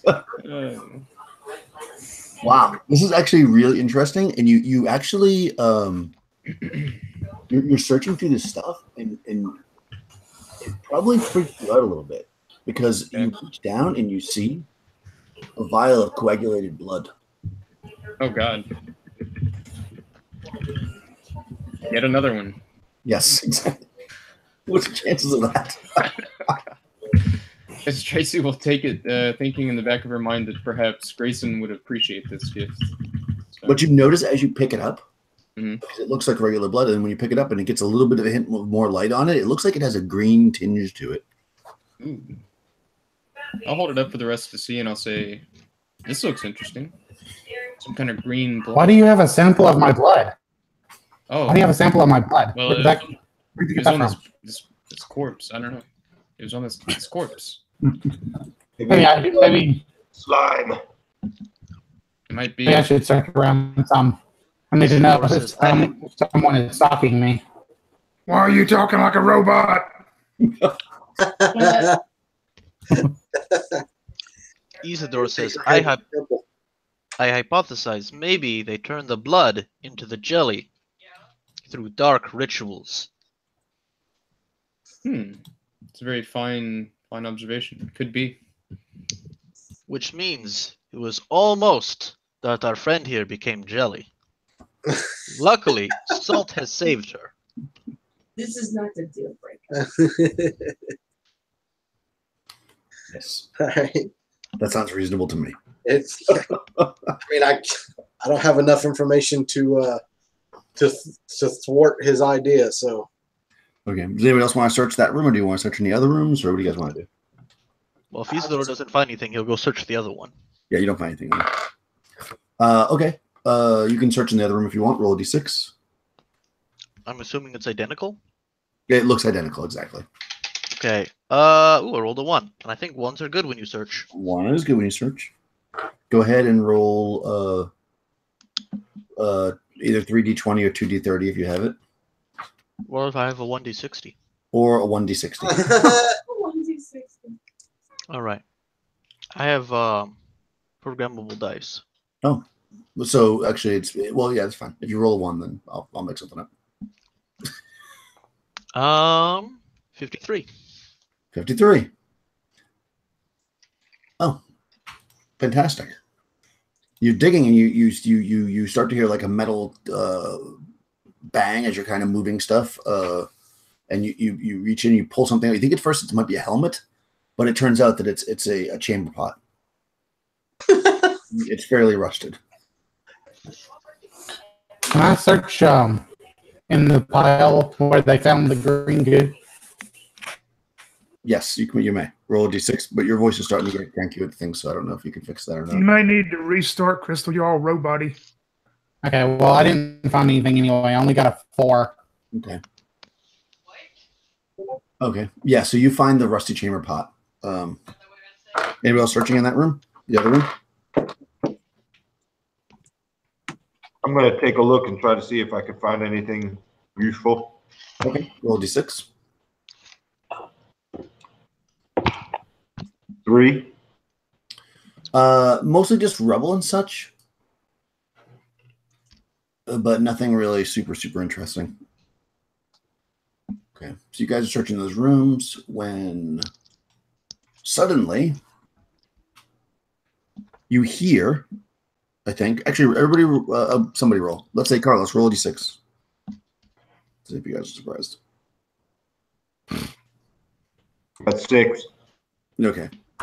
You're not, because I guess you hear them. You hear like chattering in a strange language, and it sounds almost like they're talking with like water in their mouth. And you hear it seems to be coming from the south. Like it's like bubbly and yeah, but it's an unknown. I think it's an unknown language. Unless people want to tell me what languages they speak, and I can tell you if you can understand it. Donald just speaks common. Common. Is this from the Speak bugbear. from the staircase area? Staircase. Yep. Sorry. What language does your character speak, Alex? How do I? I speak. How do I know how many languages I speak? It's based on your intelligence. Okay, I have a 15 intelligence. How many languages do I speak? Well, you'd have to just tell it. I speak common, minotaur, elf, and halfling. Okay. I speak bugbear and common. Okay. Nice. Oh, I know one more. One more. Okay, look it up. All right, you know one more. Okay. Let me look at the languages. Where are the languages? Oh, here they are. Let's see. I will speak.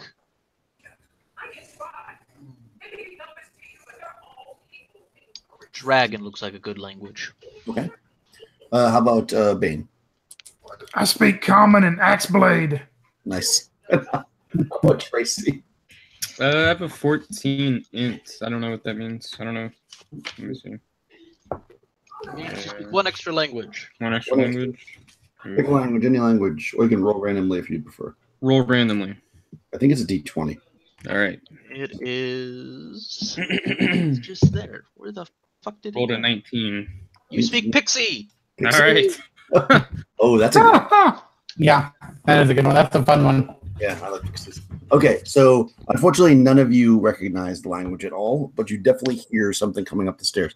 It's not moving quickly, so you don't think at this moment that it knows you're there, although you guys are throwing a lot of light around. Well, it's several things. Since it's saying something to me in an unknown language, I will speak back to it and insult it in Minotaur. Okay, so you're going to yell down the stairs in Minotaur and an insult? Okay. Yep. Say? Roll what? What do you want to say? I'm going to say, yeah, well, that's not what your mother said to me. Okay, perfect. They stop. You're sounding really bad, though, Crystal. Did you reset or no? I did. Oh. I think the internet just doesn't like most of us tonight. Yeah, I guess so. Yeah, maybe a bandwidth issue in your deal too, Crystal. Yeah. So you hear so they stop talking for a second, and then you hear footsteps going back down the stairs. I'm gonna yell down in Minotaur. Yeah, that's right. You better run away. Perfect. You hear a splash.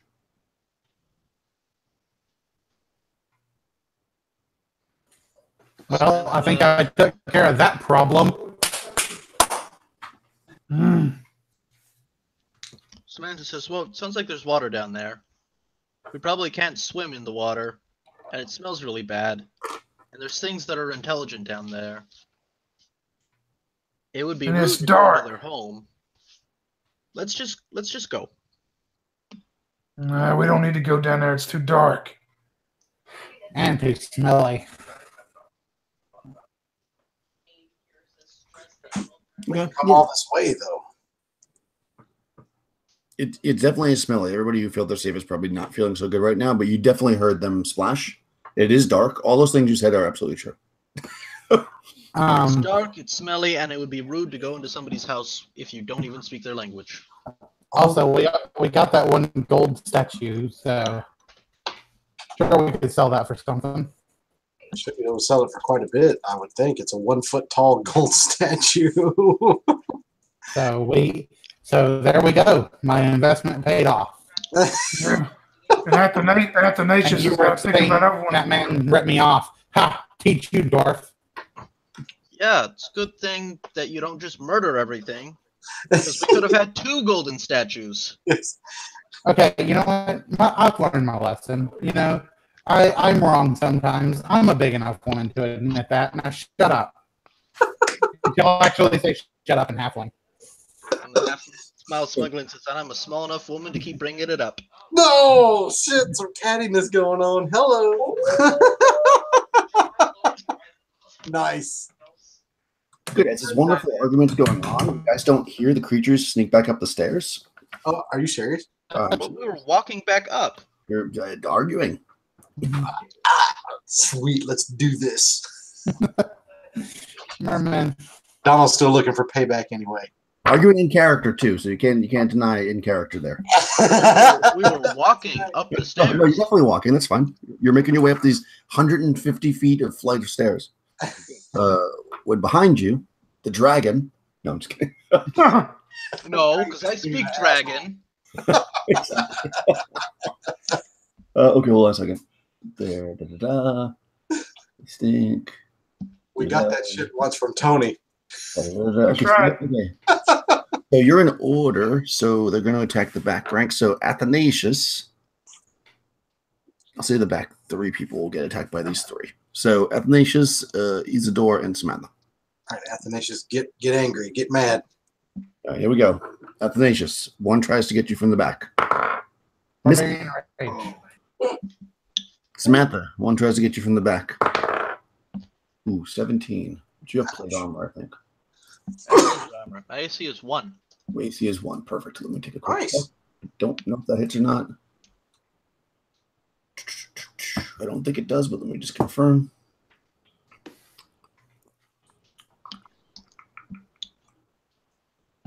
Where is my Game Master reference? Here it is. All right, so they need 17 hits. Oh, it does hit you, actually. Dang it. Barely, but all right. So you get hit by this creature that I got behind you, and it. Look at its attack. Smells. Oh, it grabs you. It only does 1d4 damage though. But it bites at you, and you need to make a save versus paralysis. Oh, no, poison. I'm sorry. Poison. Which is good for you, if you're halfling. Wait, let's go against it. Not even close. Not even close in a bad way or a good way? I rolled an 18 and my thing is an 8. Perfect. So in a good way. So yeah, you totally, yeah. Perfect. Well, you do take 3 points of damage. You said 1 point. I did? Okay, you take 1 point. I No, just heard him say 1d4 damage. 1d4. Oh, maybe that's what he said. Oh, okay. 3 points damage. Okay, perfect. And there's one more that's attacking Isidore. Oh, so actually, both your characters getting attacked. 17 again. That hits again. Yeah, my cousin is Bummer. Okay, I'll roll the damage first because I know what it is. It's 3 again for damage, and Isidore must also make a save versus poison, which is not as good for clerics or whatever he is. He's a cleric. Well, it's actually his best save, but Yeah, it is. The halflings are so good. shit. Come back. Halflings have the best saves, I think. Hey, I also rolled an 18. Nice. That should be good. I'm sure that passes. Perfect. So you do not get bit by this thing. You notice that it's kind of a lizardy. You guys see them, of course, because they're behind you. It kind of looks very lizardy, except for when it opens its mouth, it has almost like a beard, and you notice they're like tentacles that are like grabbing at you as it tries to bite you. In any case, it's initiative time. So let's have. I don't think you've rolled yet this session, Alex. So let's have your roll initiative. 2 on their side. 5. 5. You guys go first. Since they're engaged with you with the 3 in the back, I'll just have you guys go first, and then we'll sort everything else out. So, Athanasius, what do you want to do? There's one of these things on you. Well, before we do that, is Donald able to turn around and blast him from where he's at? First in initiative, but they're going to go first just because they're like literally engaged. But yes. Oh, gotcha. Sorry. No, it's all right. I'm kind of breaking the rules, but I figured they're already in combat, so. Gotcha. It makes more sense. But yes, you will go right away after that. So, Athanasius. I'm going to swing vertically with my axe. That's 18. That hits. 8 points of damage. Wow. Okay, hold on. That's pretty good. Not quite enough to take it down, though, but it's very injured. Samantha. Samantha hits for 7 damage, and Isidore misses. Nice. Samantha almost takes hers down, too. Let's roll his doors. Okay. Perfect. Now, Darnell. Sorry.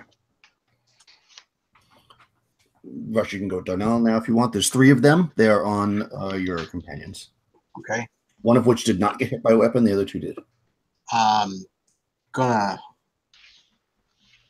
I go for the one that seems of the 2 that have been hit? Can I go for the one that you said one of them is like literally almost dead and the other one's just injured? Both the ones that were hit are pretty badly hit. Okay, well then I'm going to go for the not injured one then.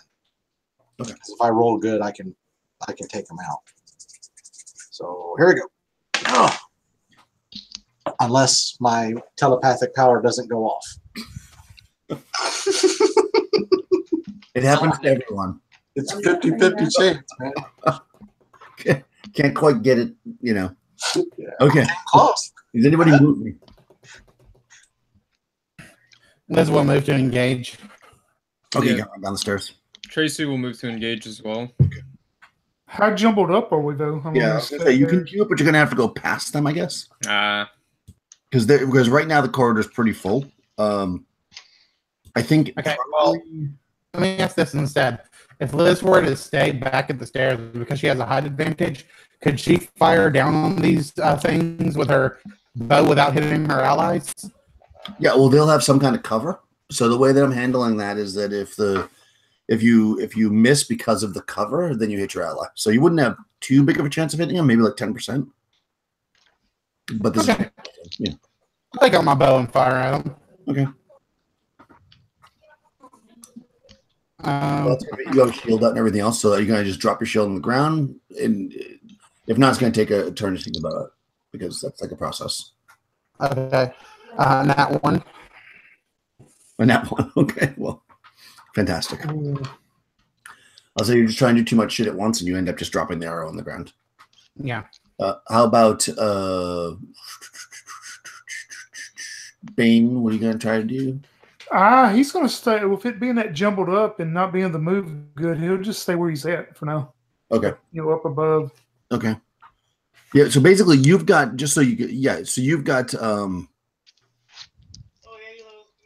Yeah, and then Tracy, you guys are both gonna have a hard time getting in there, really, because it's pretty jumbled up. Well, I guess in that case, I'll just hold back with Bane as well. Yeah, I don't want to make it more clogged up than it is. So yeah, because it's a pretty narrow corridor. Yeah, for sure. Yeah, the only way that you could really get in there is if you push between, and then you're actually pushing Athanasius further down the stairs, which you can do, but it might be bad for him. In any case, if you're not going to do that, then we'll do initiative for the next round. They only got a 1. Well, barely made it with a 2. Nice. Okay, you guys go first. Anybody doing psionics?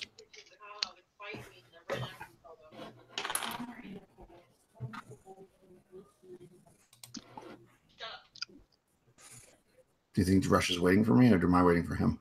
It's hard to say. Rush, you're muted. I was not fussing, but I was talking to one of my daughters. Sorry. Time to attack again? Yeah. All right, here we go. It goes off with a 2. Nice. All right, give me some 2d6 damage. Wait, who are you attacking? He's attacking. He's doing psionics. I'm gonna say it's probably fine. He's attacking the one that's on Samantha. Yes. An 8. That kills it. 8. Yeah. So Donald will just stick his sword out like that, and force hits him and knocks him down the stairs. You furrow your brow. Yes. Gal of Doom. Is anybody moving? Nope. Do you want to shoot another arrow there, Liz? Yeah. Can I shoot 2 this turn? No. How would you be able to shoot 2? With your magic? I thought that it was 2 in a turn. Is it not 2 in a turn in BX? It may not be. Nope. Nobody Okay. gets X and X. All right, my bad. Okay. Yeah. So I hit armor class 7. Okay, that does not hit. And it's because of the cover. So you actually hit your friend. Great. You hit Isidore. Do some damage. No. Isidore, you take. If I can vote on my die here, I'll let you know. If I could, I'll roll another one. Isidore, you take 6 points of damage. Okay, well that puts me to -4. You're welcome. All right, so hold on. You shoot Isidore with an arrow in the back, probably. Yeah. I mean, that's what Liz is best at, you know? If it makes you feel any better, you're not the first person that this has happened to. You won't be the last. Well, I mean, to be fair, he killed my character last week, so. Well, but to also be fair, it wasn't you that shot the other person either, so it's all works out. I'm just saying he's not the first person. Okay, so roll a d6 for me, Alex. I rolled a 2. All right, so a total of 8. Okay, so this is going to be interesting. So roll a d6. I rolled a 6. Well, wait. Oh my god, okay. It hits you in the skull and cracks your skull. Oh. Giving you a concussion. Ow. Wow, okay. Yep. You get an arrow in your head. Missile attacks at -4. Can only memorize 1/4 of the number of spells, but you don't have any spells now, so it doesn't really affect you. But it does heal. However, there are long-lasting effects. You lose 1d4 points of intelligence. So go ahead and roll that. Well, luckily it's only 2. All right, so your in has been dropped by the arrow that's stuck in the back of your head right now. And Liz does not care. I'm just gonna say that. Wait, I'm sorry. Whose character is this? Liz does not give a shit. You're not wrong, though. That's the thing. You're not wrong. No, that's what I know. I'm not Liz's wrong. life. And The Liz thief- doesn't care. All right. The thief's gonna need the best thing to happen is a thief needs to steal Liz's bow. Because that shit gets us in trouble a lot. Against Okay, that's fine. All right, sorry. So, okay. So melee attacks Isidore, Samantha, and Athanasius. Well, Isidore missed and Samantha hit for 6. Okay. That does not quite kill it. Because that's the one that's fighting Isidore, I'm assuming. Behind you is Athanasius. There's one on you that's injured. What would you like to do?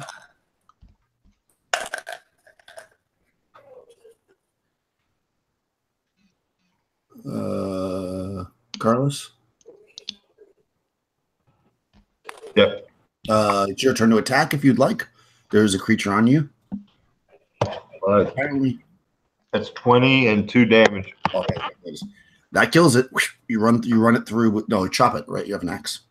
You chop it with your axe just as you start to see arrows coming from above the stairs. You're not exactly sure what's going on, but it's their turn. There's only one left, and it's running. Recoil a bit. Oh shit! It's going to run past you. I'm going to say that. Yeah, screw it. Isidore, Samantha, and Athanasius can all attack this thing if they want. If you want to, or you can let it go. It's up to you. It's running past you. It's running back into the water? Well, there's no water here because remember you guys were walking up the stairs. But it's running back towards the water? Yes, it's running away. Yep. Samantha won't take attack, but Isidore will. Okay. And Isidore will hit for... Does he have a strength bonus? Wait, Isidore might not hit. He doesn't have a strength bonus. Let's see. He hits armor class 4. That hits. Okay, and he doesn't have a strength bonus for 4 damage. 4 damage is enough to kill it. So you whack it with a mace? Warhammer. Warhammer, nice. So you crack this thing with the Warhammer as it turns to run. And all's quiet for a second, but you do think you start to hear noises below you still, down in the room. But it's pretty far below you now. Liz is going to say, wait, does Liz hear them as well? Yeah, I'll say anybody, when the combat stops, everybody kind of stops for a second, and you hear some splashing and such. Liz is going to say, let's go for them. Let's strike them down if they dare attack us from behind like cowards. Isidore touches the back of his head and says, "Somebody hit me from behind."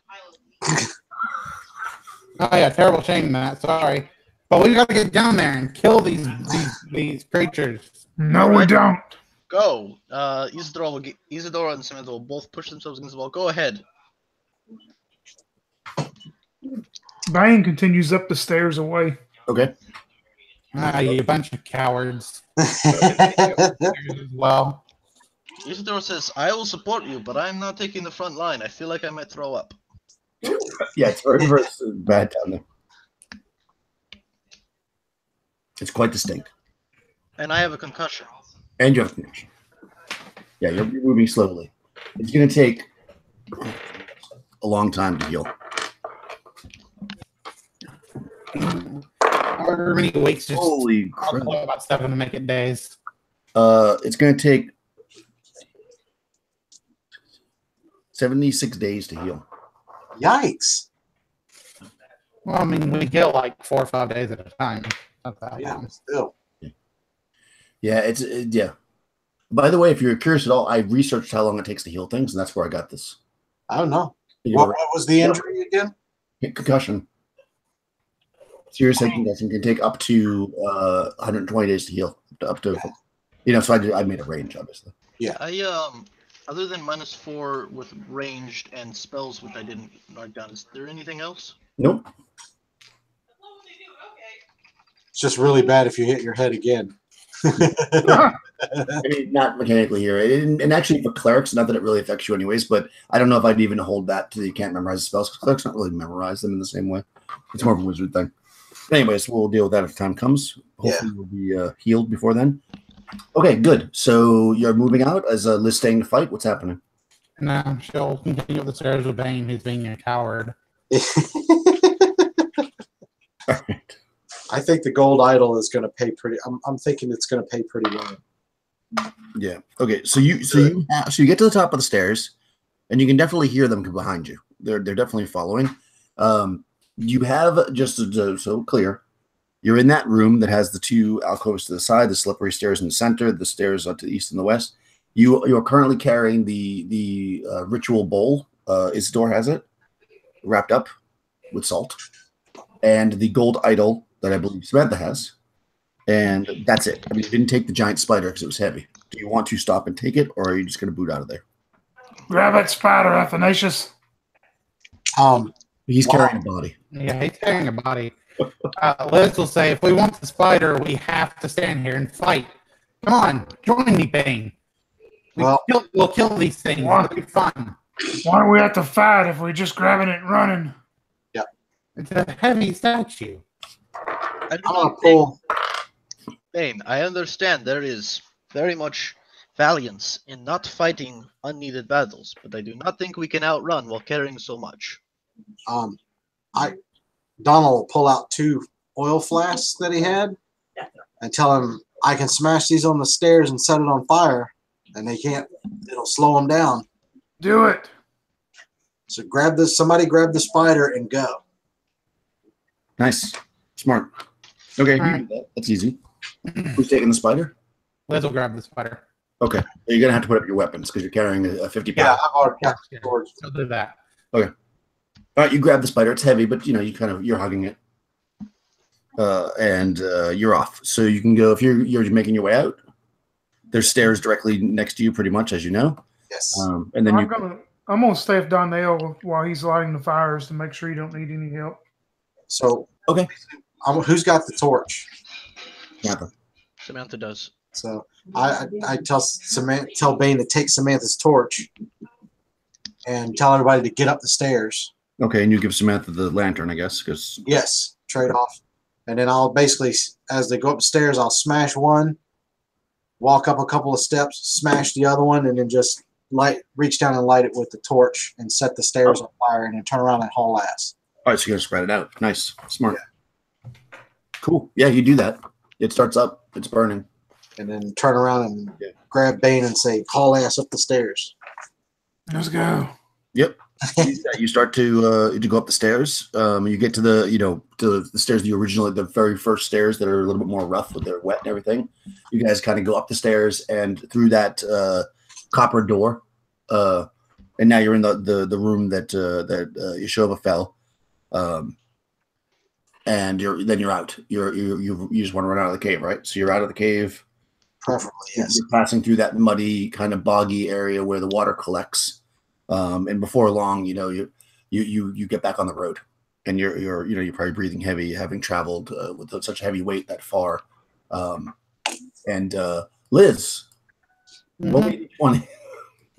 Said you were carrying the spider when you came out. 9.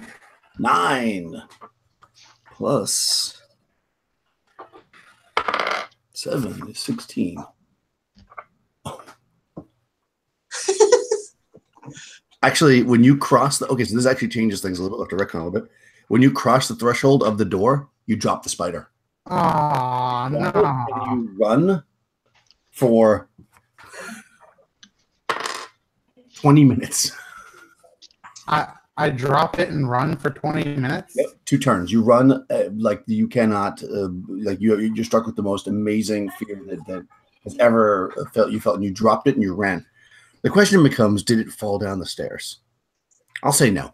So when you get to the top of the stairs, guys, you see the spider. Does Donnell or Bane want to take it? Yeah, Bane would pick. Well, I'd have to put up weapons. What about Donnell? Why the hell not? Okay. I'll grab it and see if I can cross the door with it. I probably have no idea that that's what happened. You don't know it's the door, of course, right? Liz is just freaking out because he's on the stairs. He's a little strange anyway sometimes. So I'm going to grab the spider and immediately try and bolt out with it. Okay, roll d20. Sweet.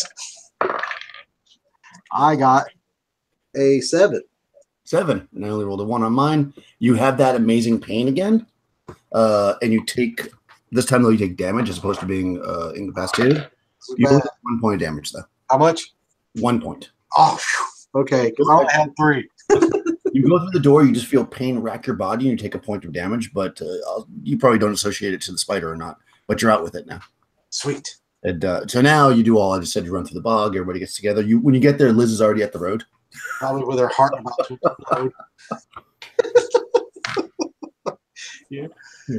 All right, good. So you're at the road, and you can get back to town, no problem. He's the door jogs, and the second he gets to the road, he puts his hand on a tree and throws up. You're running with a concussion. You're probably like, oh, jeez. I'm sure Liz. I don't know if I ran for 20 minutes in full armor, I would have thrown up by the time I got to the road too. Yeah, Liz is already thrown up by the time you guys get there. Yeah, you guys are good. Yeah, so you get back to the road, and you're just like you're carrying a couple of very heavy and probably very valuable items. Nice. As well as, unfortunately, the body of your comrade, to which I guess you're going to have a funeral when you return back to the town. Yeah. So, how are you going to do the funeral rush? Since it's your character. So I didn't really think about this, but I would reckon that having traveled with Donald, having traveled with her as kind of her guardian, he would know some of the. Probably have heard Yershova talk of the burial ritual. I don't know what that would be. Okay, do you want to just do it at the beginning of the next session, or do you not care? You don't have to do it, but it's your character if you want. Yeah. Shit, I don't know. I guess more than likely it would just involve a funeral pyre type thing and certain words to be spoken, which he probably doesn't know. So he would probably do a very bad prayer to Zenith and on her behalf, and that would probably about it. He's not really that kind of guy. But he is deeply, deeply upset by the fact that he's failed her. So he will probably need consoling with drink. Isidore will do rights. But yeah, if you're his people, and just switch out the name of his god with her god. It's the best he can do. He doesn't know their burial rituals very well. Yes. Right. He doesn't know the correct eulogy to give or whatever. The good news is that Zenith will see and can pass his own decision on whether it was respectful or not. So Liz will say, forget the gods. She was a good companion. We shall drink in her name. That's doable. That's respectful. Nice. Cool. So everybody gives their respects to the fallen. And I'll put in the we'll wrap it up here, and I'll put in the event all the experience points and everything. Thanks, guys.